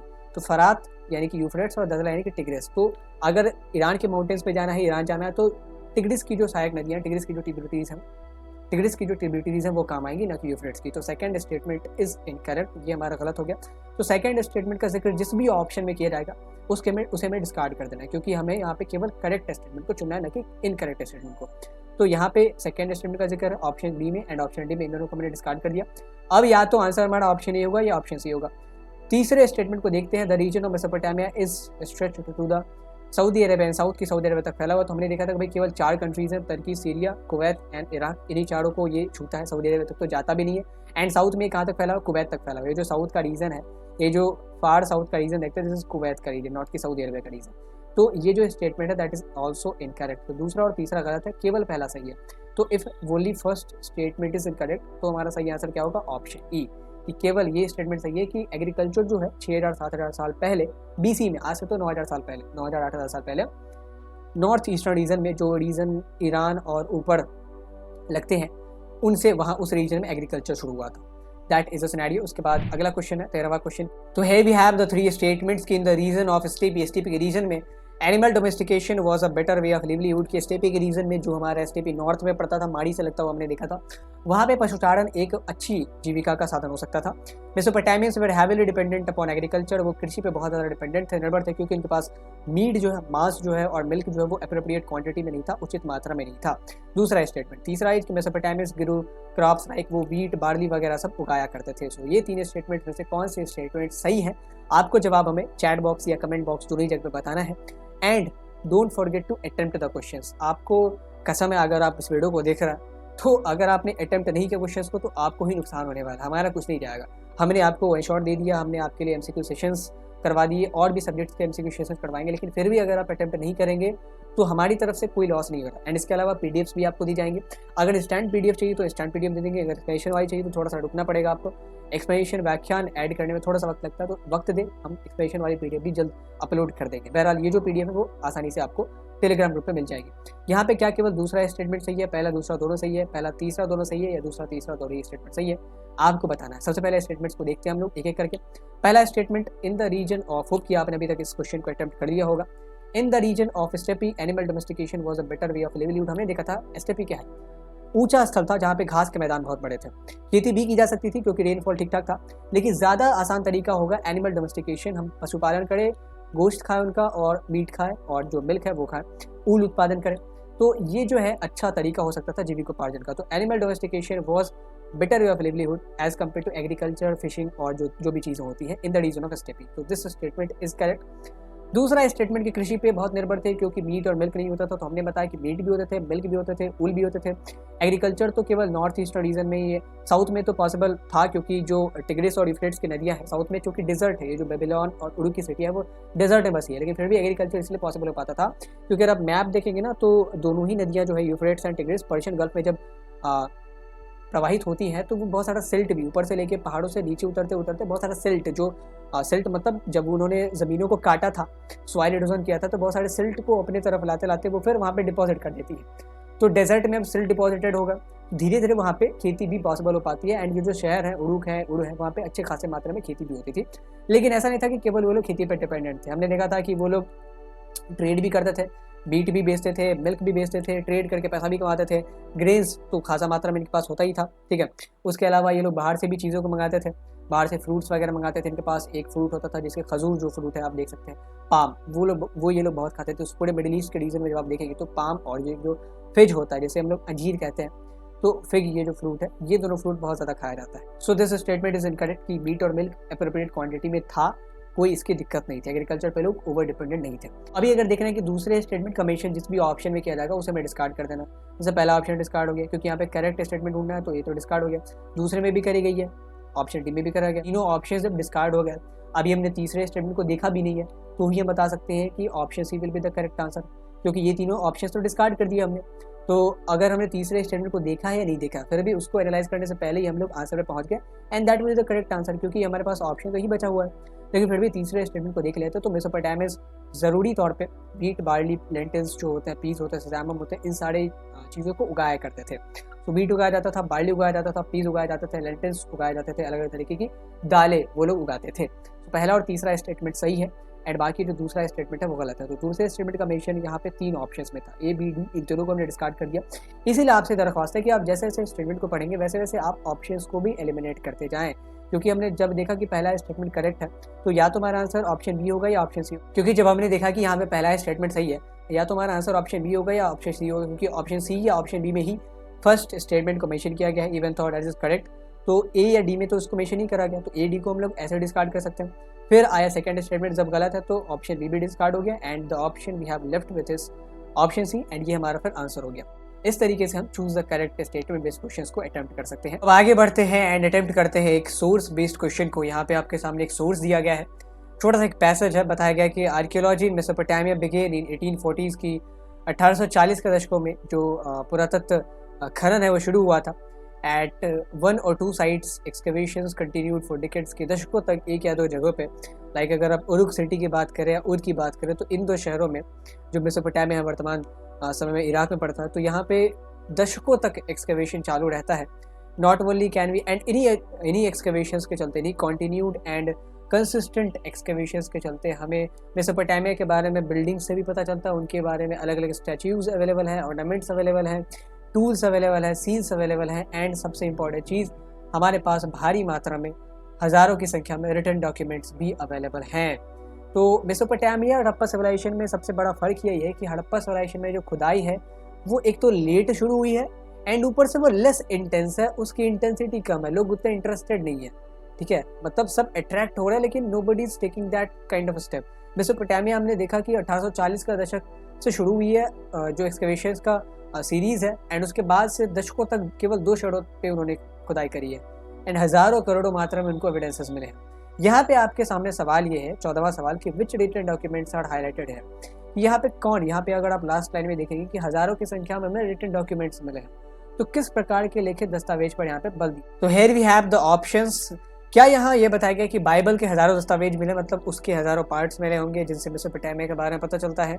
ये मेसोपोटामिया की पट्टिकाएं, मतलब मेसोपोटामियन टैबलेट्स या ज्यूइश स्क्रिप्चर, ऑप्शन सी में आपके सामने यहूदी शास्त्र, यहूदी स्क्रिप्चर्स, उनके बारे में बताया गया है, यानी कि यहाँ जिस लिखित दस्तावेज की बात करी जा रही है वो ना तो बाइबल है ना तो मेसोपोटामियन टैबलेट्स हैं। मेसोपोटामियन टैबलेट्स होते थे जिन पे यूनिफॉर्म स्क्रिप्ट में चीज़ों को लिखा जाता था। क्या ज्यूइश स्क्रिप्चर है या नन ऑफ द अबव। तो कौन से, एक तो आपको ये भी ध्यान रखना है कि वो रिटन डॉक्यूमेंट होने चाहिए, एंड उनकी संख्या हज़ारों में होनी चाहिए, उनकी संख्या हज़ारों में होनी चाहिए, ये बहुत इंपॉर्टेंट है। सो अटेम्प्ट द क्वेश्चन बहुत इजी है, अगर आपने थोड़ा सा भी इस चैप्टर को पढ़ा इस चैप्टर का बेसिकली फोकस ये है क्योंकि मेसोपोटामियन सभ्यता से ही सबसे पहले हम सिटी लाइफ से रूबरू होते हैं। Mohenjodaro, Harappa were the advanced Asian city, लेकिन सबसे पुरानी सिटीज़ में उरूक का नाम आता है।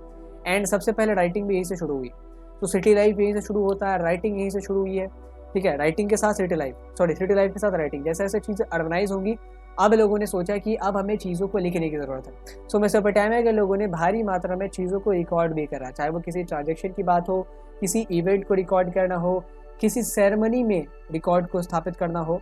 सो Mesopotamian tablets are here mentioned. Mesopotamian tablets बाकी भी रिटर्न सोर्स ही है, बाइबल भी रिटर्न सोर्स है, जूइश स्क्रिप्चर भी रिटर्न सोर्स है, मेसोपोटामियन टैबलेट्स भी रिटर्न सोर्स है। एंड जहाँ तक हमने पीछे देखा है, जूइश स्क्रिप्चर में भी मेसोपोटामिया का जिक्र है।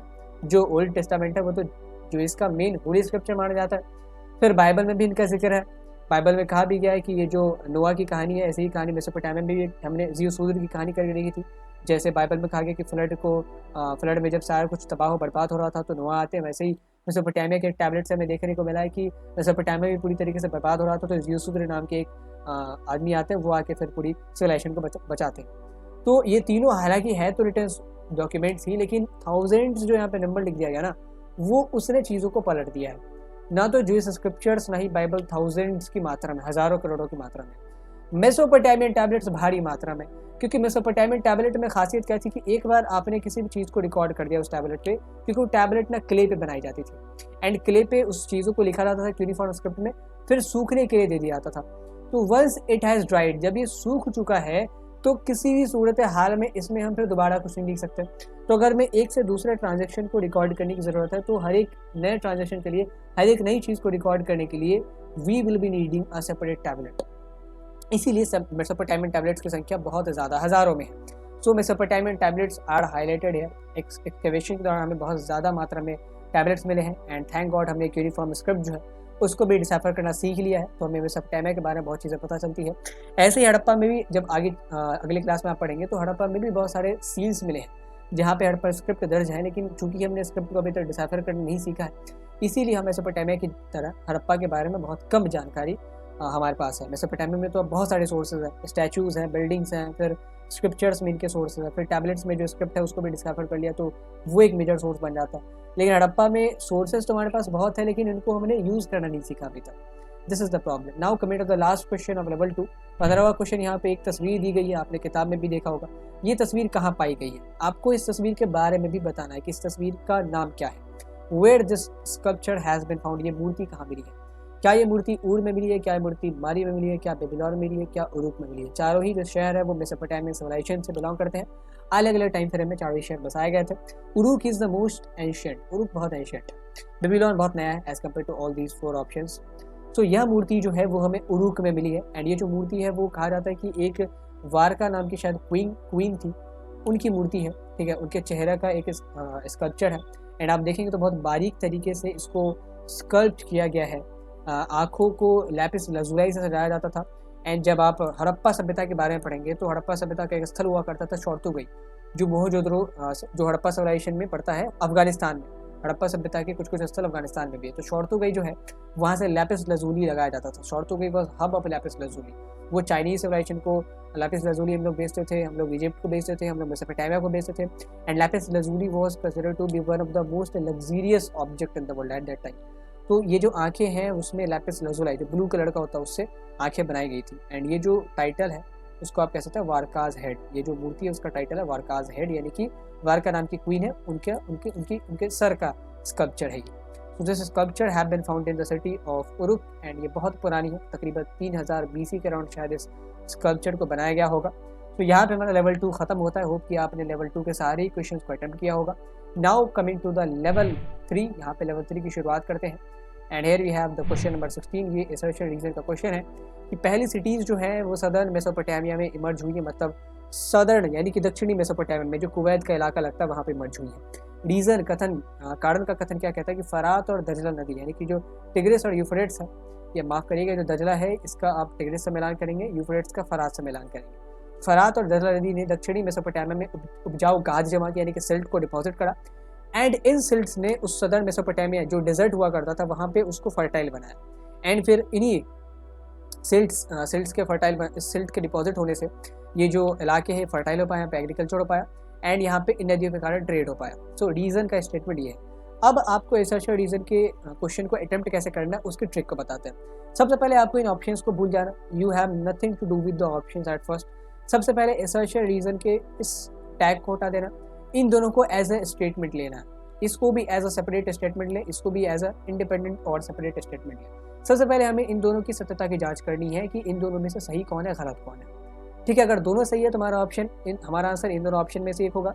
अगर दोनों में से एक भी गलत है तो या तो सी ऑप्शन होने वाला है या तो डी ऑप्शन होने वाला। तो सबसे पहले असर्शन के पहले स्टेटमेंट को देखते हैं। पहला जो स्टेटमेंट हमारा असर्शन का उसको देखते हैं। The first cities emerged in the southern Mesopotamia. जो सदर्न मेसोपोटामिया है वहाँ पे पहले सिटीज़ बसाई गई थी, तो दैट इज़ करेक्ट। यहाँ पे अगर आप देखेंगे तो बेबीलोन, उरुक, उर, ये जितने भी शहर है खासतौर पे उरुक एंड उर, ये सब बहुत एशियंट है, तो ये सारे सदर्न मेसोपोटामिया में बसाए गए हैं। This is true. तो ये जो स्टेटमेंट है ये हमारा सही है।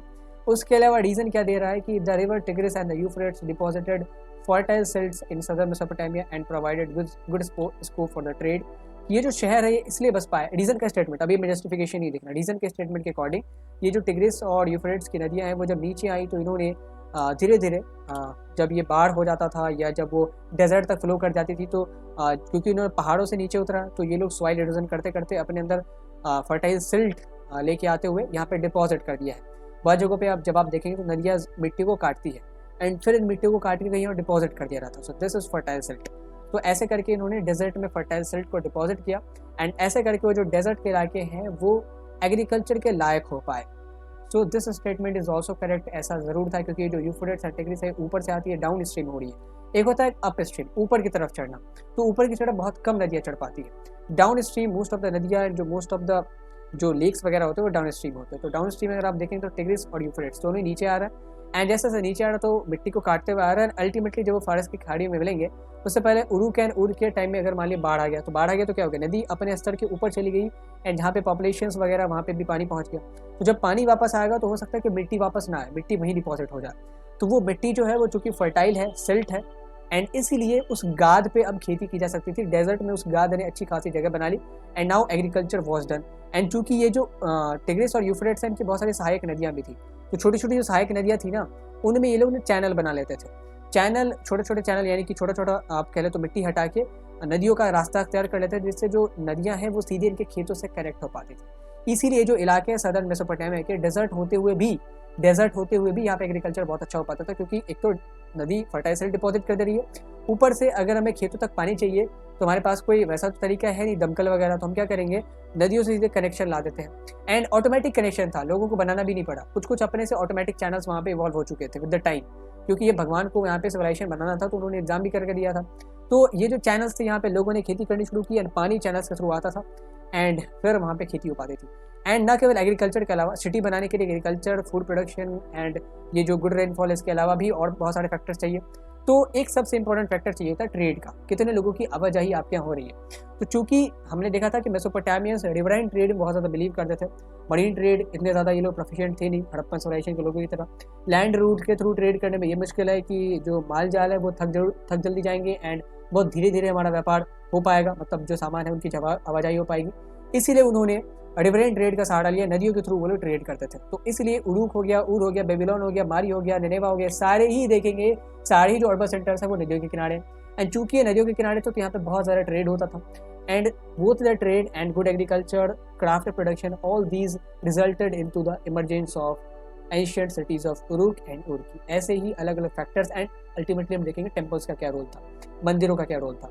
तो इन सब के कारण शहरों का निर्माण होता। हालांकि ये जो फर्टाइल सिल्ट का डिपॉजिट किया गया या ट्रेड, रिवराइन ट्रेड, मतलब रिवर के निकट लोकेटेड होने के चलते ट्रेड में ये लोग बहुत ज़्यादा आगे बढ़ पाए, इन सब चीज़ों ने बहुत कंट्रीब्यूट करा था। तो रीज़न का स्टेटमेंट सही भी है और अब हमें देखना है कि रीज़न का स्टेटमेंट असर्शन के स्टेटमेंट को जस्टिफाई कर रहा है नहीं कर रहा। तो फॉर दैट आपको 2-4 ट्रिक याद रखनी है।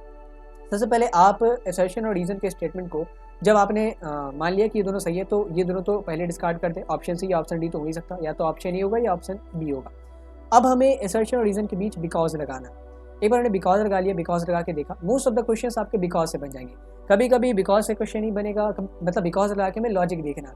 तो first cities emerge in the southern Mesopotamia because ये जो दोनों रिवर हैं वो सदर्न मेसोपोटामिया में सिल्ट डिपॉजिट करके इनको एग्रीकल्चर के लायक बना दी थी एंड यहाँ पे good scope of trade provide करती थी क्योंकि ये सारे रिवर के निकट लोकेटेड थे। दिस सीम्स लॉजिक, यहाँ पे लग रहा है क्योंकि सदर्न मेसोपोटामिया में शहरों का निर्माण इसलिए हुआ होगा क्योंकि सदर्न मेसोपोटामिया में एग्रीकल्चर भी ठीक ठाक मात्रा में होती है एंड ट्रेड भी अच्छे खासे मात्रा में हो रहा है। तो यहाँ पे आपको ये देखना है कि रीजन का स्टेटमेंट अगर नहीं आता तो क्या असर्शन का स्टेटमेंट आता, is the assertion statement dependent upon the statement of reason. तो यहाँ पे अगर आप देखिए, अगर टिग्रिस और यूफ्रेटिस की जो नदियाँ हैं, फरात और दजला की जो नदियाँ हैं, वो अगर फर्टाइल सिल्ट डिपॉजिट ना करती सदर्न मेसोपोटामिया के इलाके में जो कि रेगिस्तान था, एंड वो सारे जो शहर हैं वो नदियों के किनारे नहीं लोकेटेड होते, वो सारे सेटलमेंट बाद में शहर बने होंगे, पहले तो छोटे छोटे सेटलमेंट होंगे, वो जो छोटे छोटे सेटलमेंट है वो नदियों के किनारे ना लोकेटेड होते तो ट्रेड कहाँ से हो पाता। तो only because tigris and Euphrates के किनारे वो लोकेटेड थे, इसलिए वहाँ पे एग्रीकल्चर भी हो पाया, इसीलिए वहाँ पे ट्रेड भी हो पाया, इसीलिए सदर्न मेसोपोटामिया में शहरों का इमरजेंस हुआ, शहरों का उदय हुआ। तो these two are the reason, यहाँ पे रीजन जो है असर्शन को जस्टिफाई भी कर रहा है क्यों सदर्न मेसोपोटामिया में शहर इमर्ज हो पाए, बिकॉज सदर्न मेसोपोटामिया में, एंड ये चीज़ सेंट्रल मेसोपोटामिया में क्यों नहीं हो पाई, क्योंकि जैसे जैसे नदियाँ नीचे जाएंगी वैसे वैसे और ज़्यादा मिट्टियाँ वो छोड़ती जाएंगी, क्योंकि क्या होगा, बाढ़ आएगा तो जितने देखिए सबसे ज़्यादा, जैसा आप अगर मैप में देखेंगे तो यहाँ से हमने सॉइल इरोजन शुरू किया, तो जब यहाँ तक नदियाँ पहुँची हैं तो इनके पास कम ही सिल्ट है, फिर जब और नीचे आएंगे तो थोड़ा सा और ज़्यादा सिल्ट होगा, सबसे नीचे सबसे ज़्यादा सिल्ट यहाँ पे होगा, तो जितना ज़्यादा सिल्ट होगा उतनी ज़्यादा जो लैंड है वो फर्टाइल हो पाएगी। तो इसीलिए सदर्न मेसोपोटामिया में जो सिटीज़ का इमरजेंस है वो पॉसिबल हो पाया। दो तीन चीज़ें ध्यान में रखनी है। सबसे पहले स्टेप 1 क्या है कि आपको इन दोनों स्टेटमेंट को भूल जाना है कि ये दोनों का कोई कनेक्शन है, दोनों ही स्टेटमेंट को आपको इंडिपेंडेंटली पढ़ना। पहला स्टेटमेंट पढ़ने के बाद आपको ये देखना है एक वन बाय वन करके, देन आपको ये टेस्ट करना है कि कौन सा सही है कौन गलत है। अगर दोनों सही है तो या तो हमारा ऑप्शन ए आंसर होगा या ऑप्शन बी आंसर होगा, दोनों में से अगर एक भी गलत है तो ऑप्शन सी या डी में से हमारा कोई आंसर होने वाला। अगर दोनों सही है तब आगे का क्या प्रोसेस है उसमें हमें बिकॉज लगा के लॉजिक देखना, अगर बिकॉज लगा के लॉजिक लग गया तो भी सही है, एंड लॉजिक लगा लिया उसके बाद ये क्रॉस चेक कैसे करना है, आपको ये देखना है कि रीजन का जो स्टेटमेंट है क्या अगर वो नहीं आता तो असर्शन का स्टेटमेंट आता इस दुनिया में। क्या अगर टिग्रिस और यूफ्रेटिस की नदियाँ सिल्ट डिपॉजिट नहीं करती और सदर्न मेसोपोटामिया में रिवर्स की ट्रिब्यूटरीज के चलते ट्रेड नहीं स्थापित होता तो क्या सदर्न मेसोपोटामिया में शहरों का उदय हो पाता। शहरों का उदय क्यों हुआ, क्योंकि एग्रीकल्चरल सरप्लस था, इसके अलावा ट्रेड भी था, अलग अलग क्राफ्ट के लोग भी थे, तो ये सब क्यों आते अगर यहाँ पे कम्युनिकेशन अच्छे से नहीं होता। बोले बिकॉज यहाँ पे नदियाँ अच्छे से चैनल प्रोवाइड करवा के दे दी थी कम्युनिकेशन के लिए भी, ट्रेड के लिए भी, इसीलिए क्राफ्ट पीपल आते हैं, क्राफ्ट प्रोडक्शन वाले लोग आते हैं, इंडस्ट्रीज बनती हैं, उस ज़माने की इंडस्ट्रीज बनती हैं, आप कह रहे तो मेटल बनाने की इंडस्ट्रीज, आभूषणों को बनाने की इंडस्ट्रीज, तो इसीलिए तो सदर्न मेसोपोटामिया में पहली सिटीज़ इमर्ज हो पाई, चाहे वो उड़ की सिटीज़ हो, उड़ूक की सिटीज़ हो। दैट इज़ वाई यहाँ पे ऐसे करके आप क्रॉस चेक कर सकते हैं। बहुत बार बिकॉज से लॉजिक नहीं पता चल पाएगा, लेकिन 100 में से 95 क्वेश्चन आपके बिकॉज से बन जाएंगे। नहीं तो आप देयरफॉर लगा सकते हैं, देयरफॉर लगा के भी बहुत सारे क्वेश्चन बनते हैं। सो दैट लगा सकते हैं, सो दैट मतलब इसीलिए, ड्यू टू लगा सकते हैं। तो ऑफन आपका बिकॉज या देयरफॉर से बन जाएगा। बहुत कम केसेस होते हैं जिनमें सो दैट या ड्यू टू लगा के क्वेश्चंस बनते हैं। So this is the scenario. तो यहाँ पे आपके सामने option A will be the correct answer की दोनों ही सही है, एंड रीजन का जो स्टेटमेंट है वो असर्शन के स्टेटमेंट को जस्टिफाई भी कर रहा है, एक्सप्लेन भी कर रहा है। यहाँ पे हमने मैप देख लिया। Now coming to the 17th question, यहाँ पे भी असर्शन रीजन है कि उरूक और माड़ी की साइड पर खुदाई दशकों तक जारी रही। रीजन क्या कहता है कि यूरोपीय लोग मेसोपोटामिया को एक प्रकार की पैतृक भूमि यानी कि एंसेस्ट्रल लैंड के तौर पर देखते थे। ऑप्शंस वही है, पहले हमें चेक करना है इन दोनों की सत्यता को, तो आपको ऑप्शंस को नहीं देखना अभी, पहले इन दोनों की सत्यता को देखेंगे। तो पहले सत्यता को देखेंगे एंड देन आप देखेंगे कि किस ऑप्शन, अगर दोनों ही सही है तो इन दोनों को हटा देना, अगर दोनों में से एक भी गलत है तो इन दोनों को हटा देना, या तो ऑप्शन सी सही होगा या ऑप्शन डी सही होगा। तो आपको पहले अच्छे से सोच समझ के इस क्वेश्चन को अटेम्प्ट करना, कमेंट बॉक्स में, चैट बॉक्स में, देन हम आगे बढ़ते हैं असर्शन या रीजन के स्टेटमेंट को देखते हैं। तो first you should analyse both the statement, then आप आगे की कार्रवाई को करेंगे। होप कि आपने इस क्वेश्चन को अटेम्प्ट कर लिया होगा। असर्शन का जो स्टेटमेंट है उसको पहले देखते हैं। पहले शुरुआत करते हैं असर्शन के स्टेटमेंट से। एक्सकेवेशन कुछ कुछ साइट्स पे, लाइक उरू की साइड पे, माड़ी की साइड पे, उड़ की साइड पे, इन सारे साइड्स पे बहुत दशकों तक चालू रहती है। That is correct. उरू की साइड पे, माड़ी की साइड पे, उड़ की साइड पे, इन सारे साइड्स पे तो बहुत दिनों तक चालू रही, मतलब दशकों तक, 60 70 80 सालों तक। This statement is correct. तो हमारा जो ये ऑप्शन है वो गलत हो गया, क्योंकि यहाँ पे ए इज फॉल्स बताया गया, यहाँ पे तो ए ट्रू है। तो ऐसे ऐसे जब आप स्टेटमेंट चेक करते हैं, जब आप ऑप्शन स्टेटमेंट देखते हैं तो आपको ऑप्शंस को भी एलिमिनेट करते जाना। रीजन का statement is Europeans look Mesopotamia as a kind of ancestral land की यूरोपियंस ने मेसोपोटामिया को अपनी पैतृक भूमि के तौर पे देखा। ये भी सही है, क्योंकि जब इन्होंने बाइबल में मेसोपोटामिया का कॉन्टेक्स्ट रेफरेंस देखा था, एंड जब जूसूर की कहानी पढ़ी, शिमार का जिक्र आता वहाँ पे, जो सुमेरियंस के बारे में शायद रेफर किया गया, क्योंकि शिमेर का जो फीचर्स दिखाया गया वही सुमेरियंस के भी फीचर्स हैं। तो यूरोपियंस ने देखा कि शायद हमारे जो एंसेस्टर हैं, हमारे पैट्रियार्क हैं, वो मेसोपोटामिया से बिलोंग करते होंगे। एंड बाद में ये पता भी चलता है कि इब्राहिम जो है, जो कि जुडाइज़म, क्रिश्चियनिटी एंड इस्लाम तीनों की पैट्रियार्क है, वो मेसोपोटामिया से ही माइग्रेट होकर मिडिल ईस्ट आते हैं, फ़लस्तीन, इजराइल, लेबनान, जॉर्डन जाते हैं। सो यहाँ पे दोनों ही स्टेटमेंट सही है। दैट मीन्स हमारा ऑप्शन सी भी डिस्कार्ड हो गया है, तो ऑप्शन ए आंसर होगा या ऑप्शन बी आंसर होगा। अब हमें चेक करना है कि क्या रीजन का जो स्टेटमेंट है वो असर्शन के स्टेटमेंट को जस्टिफाई कर रहा है या नहीं कर रहा है। फॉर दैट हमें क्या लगाना पड़ेगा, बिकॉज एक्सकैवेशन क्यों दशकों तक जारी रही, क्योंकि एंड किसने जारी रखा, यूरोपियंस ने जारी रखा। यूरोपियंस को खासा इंटरेस्ट था। क्यों इंटरेस्ट था, बिकॉज दे फाइंड इट कि ये हमारा एंसेस्ट्रल लैंड है, हमारा पैतृक भूमि है, क्योंकि यहीं से हमारे जो पूर्वज है वो माइग्रेट होकर यूरोप आए थे एंड बाकी जगहों तक फैले थे। तो खासा तौर पे जो ये मेसोपोटामिया में एक्सकैवेशंस हुए हैं उन्हें यूरोपियंस का बहुत बड़ा रोल है, चाहे वो रोम के यूरोपियंस हो, जर्मनी के क्रिश्चियंस हो, फ्रांस के क्रिश्चियंस हो, उन्होंने बहुत दबा के पैसा दिया है इनके एक्सकैवेशंस को लेके। एंड यही चीज़ हमारे यहाँ लैक करती है। हमारे यहाँ एक तो बंटवारा हो गया, तो आधी साइड्स पाकिस्तान में, आधी साइड्स इंडिया में, हड़प्पा सिविलाइजेशन की, तो ऐसे ही कॉपरेशन नहीं बन पाता। एंड ऊपर से एक्सकैवेशंस के लिए इंटरेस्टेड हम ही है, बाहर से कोई कंट्री आके तो हमारे लिए एक्सकैवेट कर ही देगी, क्योंकि ये तो हमारे कल्चर से रिलेटेड है।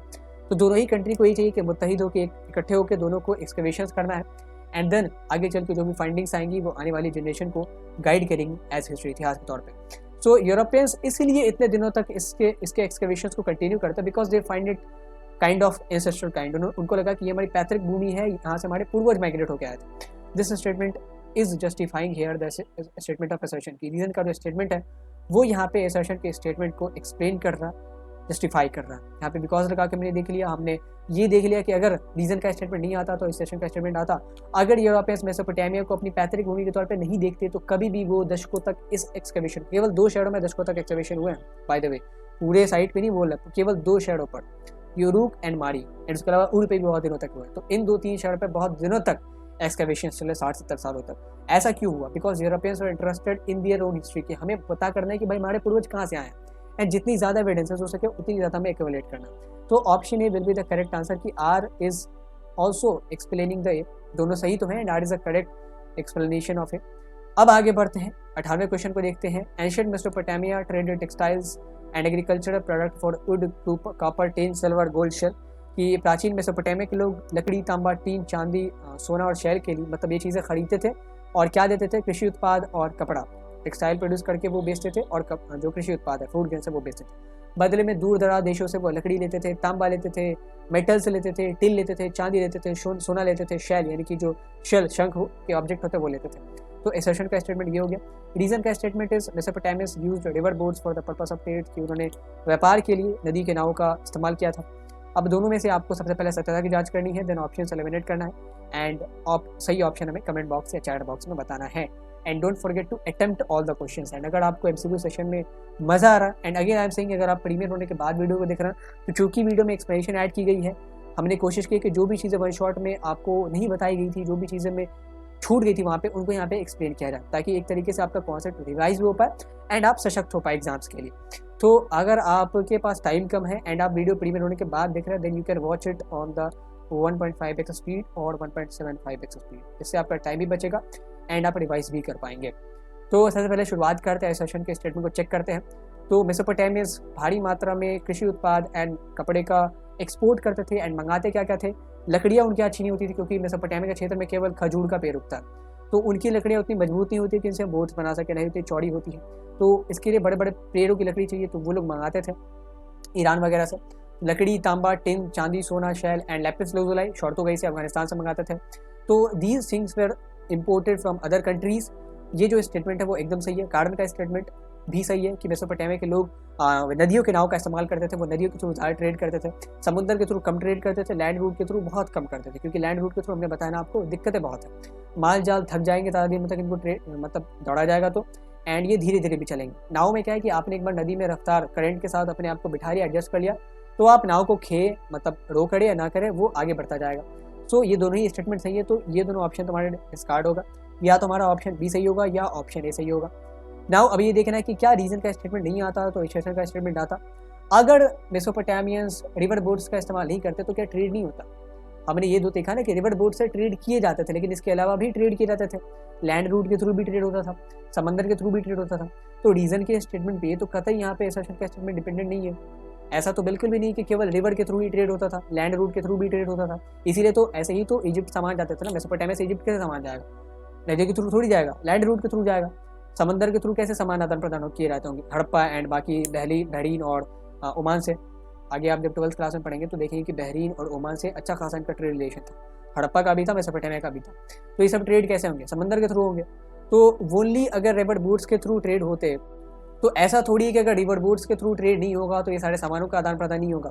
People will find the alternative, वो लोग लैंड रूट के थ्रू कर लेते, वो लोग समंदर के थ्रू कर लेते, बट ट्रेड तो होता ही होता। यहाँ पे अगर आप देखेंगे तो रीजन पे असर्शन का स्टेटमेंट डिपेंडेंट नहीं है कि मेसोपोटामियंस रिवर बोट्स का इस्तेमाल करते थे।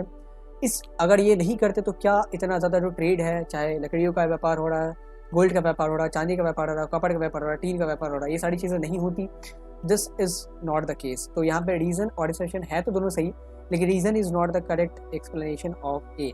ये ट्रेड इसलिए इतना ज़्यादा हो रहा था, इसलिए एंशिएंट मेसोपोटामिया के लोग इतनी चीज़ों को मंगा रहे थे क्योंकि ये वैरायटी ऑफ क्राफ्ट प्रोडक्शन करते थे, इनको ज़रूरत थी, इनको बहुत भारी पॉपुलेशन को खिलाने की ज़रूरत थी, इनके नीड्स को फुलफिल करने की ज़रूरत थी। For that they will need multiple metals, for that they will needs would, good quality of would, क्योंकि उनको बोट्स बनाने हैं। एंड इनके पास देने को क्या था, ग्रेन्स था, फूड ग्रेन्स एंड टेक्सटाइल, तो ये लोग बेचते थे वो चीज़। तो ये क्यों करते थे, ताकि एक आदान प्रदान बना रहा है एंड हम उनकी ज़रूरत को फुलफिल कर सके, वो हमारी ज़रूरतों को फुलफिल कर सके, नॉट बिकॉज कि केवल रिवर बोट्स बनाए जाते थे। दोनों सही है, कभी कभी क्या होगा कि आपको लॉजिक ही नहीं देखने को मिलेगा। दोनों सही है but we are not getting logic, कोई सेंस यहाँ दोनों ही स्टेटमेंट के बीच से नहीं निकल के आ रहा। तो ऐसे केस में both A and R true and R is not the correct explanation of A वाला ऑप्शन आपके लिए सही उत्तर होगा। अब यहाँ पे आगे आते हैं, एक एग्जैम्पल को देखते हैं कि the Carver of a seal requires bronze tools that he himself can not make. कि अगर कोई ब्रॉन्ज टूल का सील बनाता है तो अगर कोई कार्वर सील बनाता है, सील मतलब हमने कुछ ब्रॉन्ज मेटल पे कुछ कार्व आउट किया, उस पर कुछ तराशा है, मोहर पे कुछ तराशा, तो तराशने के लिए उसके पास ब्रॉन्ज टूल चाहिए। हो सकता है कि उसकी जो स्किल है वो कार्विंग की हो, ब्रॉन्ज टूल बनाने की नहीं हो। इसलिए शैडो में हमने देखा ना कि इंटरडिपेंडेंसी होती है, डिवीजन ऑफ लेबर होता है। एक आदमी मोहरों पे चीज़ों को तराशता है तो दूसरा आदमी उस मोहर के लिए ब्रॉन्ज टूल बनाता है कि किस टूल से उसको तराशा जाएगा।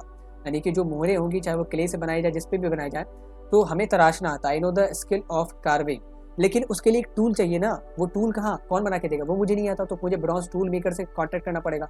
एंड जो ब्रॉन्ज टूल मेकर है उसे ब्रॉन्ज टूल बनाना आता है, उसको ब्रॉन्ज टूल को शेप देने आता है, जो भी बारीकियां उससे एसोसिएटेड वो आती है, लेकिन उसे ये नहीं आता कि ब्रॉन्ज टूल कैसे, मतलब जो ब्रॉन्ज है वो कैसे आएगा। He do not know how to get the metals and जो मेटल मतलब कैसे वो मेटल बनाया जाएगा। एंड जो इस ब्रॉन्ज मेटल को बनाते हैं उनको ये नहीं पता कि कॉपर और टिन अलग अलग जगह से क्यों कैसे आएगा।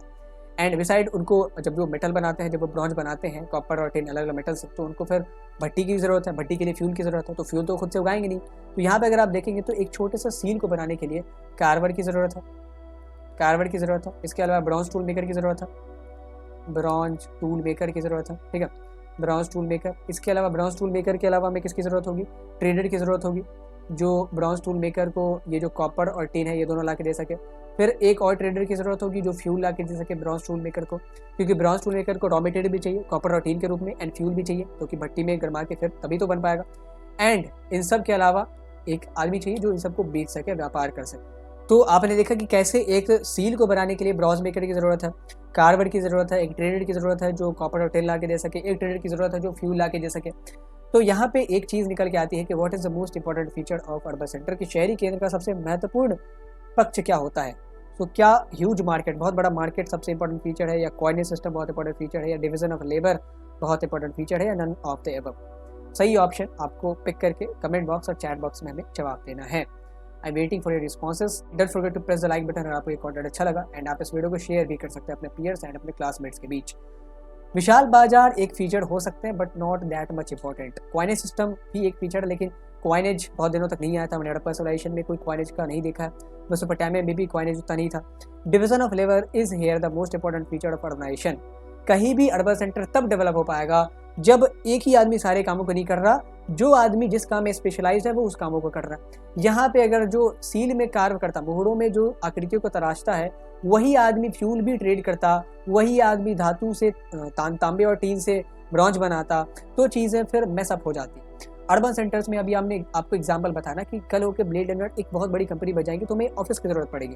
For that we will need engineers, architects, labours, accountants, and फिर ऑफिस बन गई, हमने बहुत सारे कंटेंट्स बनाए हैं, then we will need content creators, editor चाहिए होंगे, सेल्स वाले लोग चाहिए होंगे, एडवर्टाइजिंग वाले लोग चाहिए होंगे, बहुत सारे लोग चाहिए होंगे। तो डिवीजन ऑफ लेबर इज, तो ये तो एक छोटा सा ऑर्गेनाइजेशन है।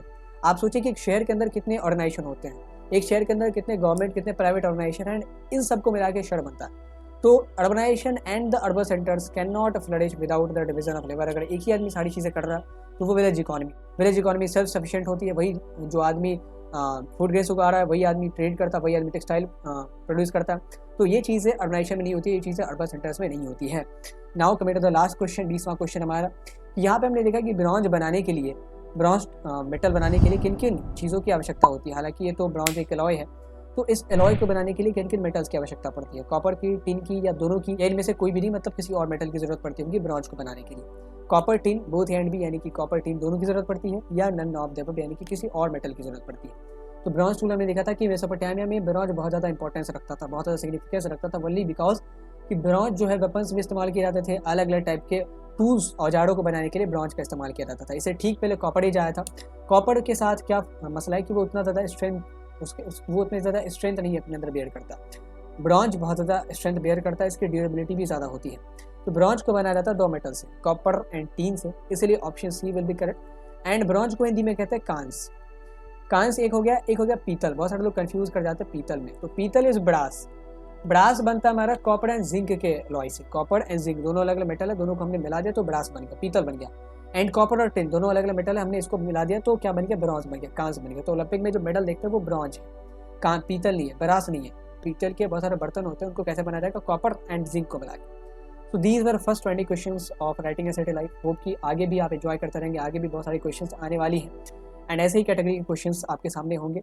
यहाँ पे आज हमने थोड़ा सा ज़्यादा ही एलैबोरेट किया हर एक क्वेश्चन में, चूँकि पहला सेशन था एंड हम आपके बारे में नहीं जानते कि आप किन चीज़ों में ज़्यादा स्ट्रॉन्ग है, किन चीज़ों में आपकी जो कॉन्सेप्ट है वो थोड़े से कमज़ोर है। इसीलिए हमने कोशिश की है कि सारी चीज़ें हम अच्छे से एलैबोरेट करके आपके सामने रख सकें ताकि आपको कोई भी दिक्कत ना हो। होप कि आपने इस सेशन को एंजॉय करा होगा and if you have enjoyed this session then please press the like button. एंड अगर आपने इस कंटेंट को अच्छा माना है, if you find the content worth sharing then please share this content as much as possible, ताकि जितने ज़्यादा लोगों तक रीच बढ़ेगी उतना ही ज़्यादा हमें मोटिवेशन मिलेगा और नए नए कंटेंट्स को, अच्छे कंटेंट्स को क्रिएट करने का। Thank you for your patience, have a great day.